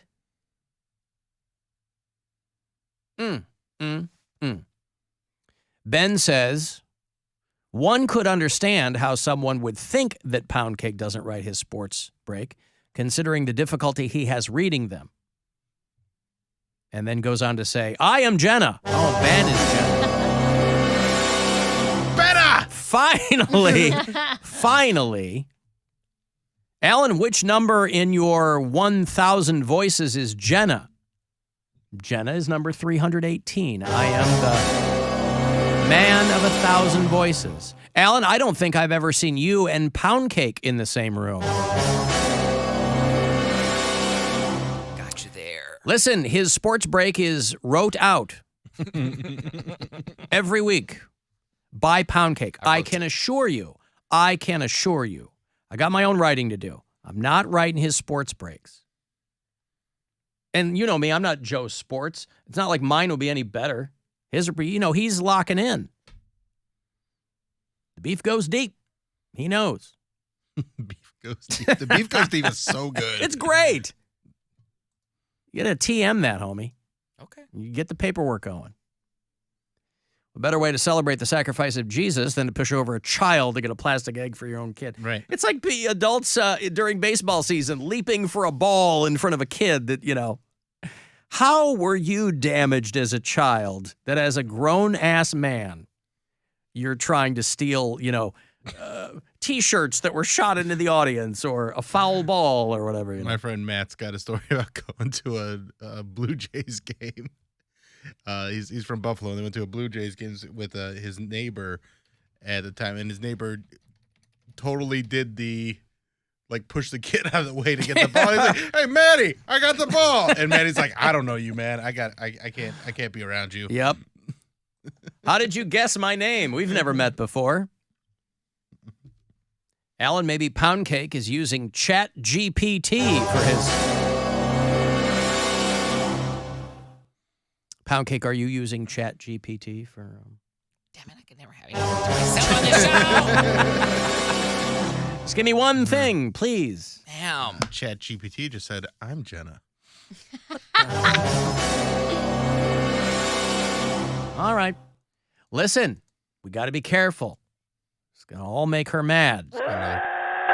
You know, Leslie that calls in about science stuff? Yeah. She just said she's Jenna. So, well, this is why sometimes Mary comes in with her voice a little thin because she's been leaving voicemails growling All for me. night. All night. Yep, nailed it. I got a break. You want to get the last word in? Send me a text, 35192, and we'll be back. This is the Alan Cox Show. Everywhere on our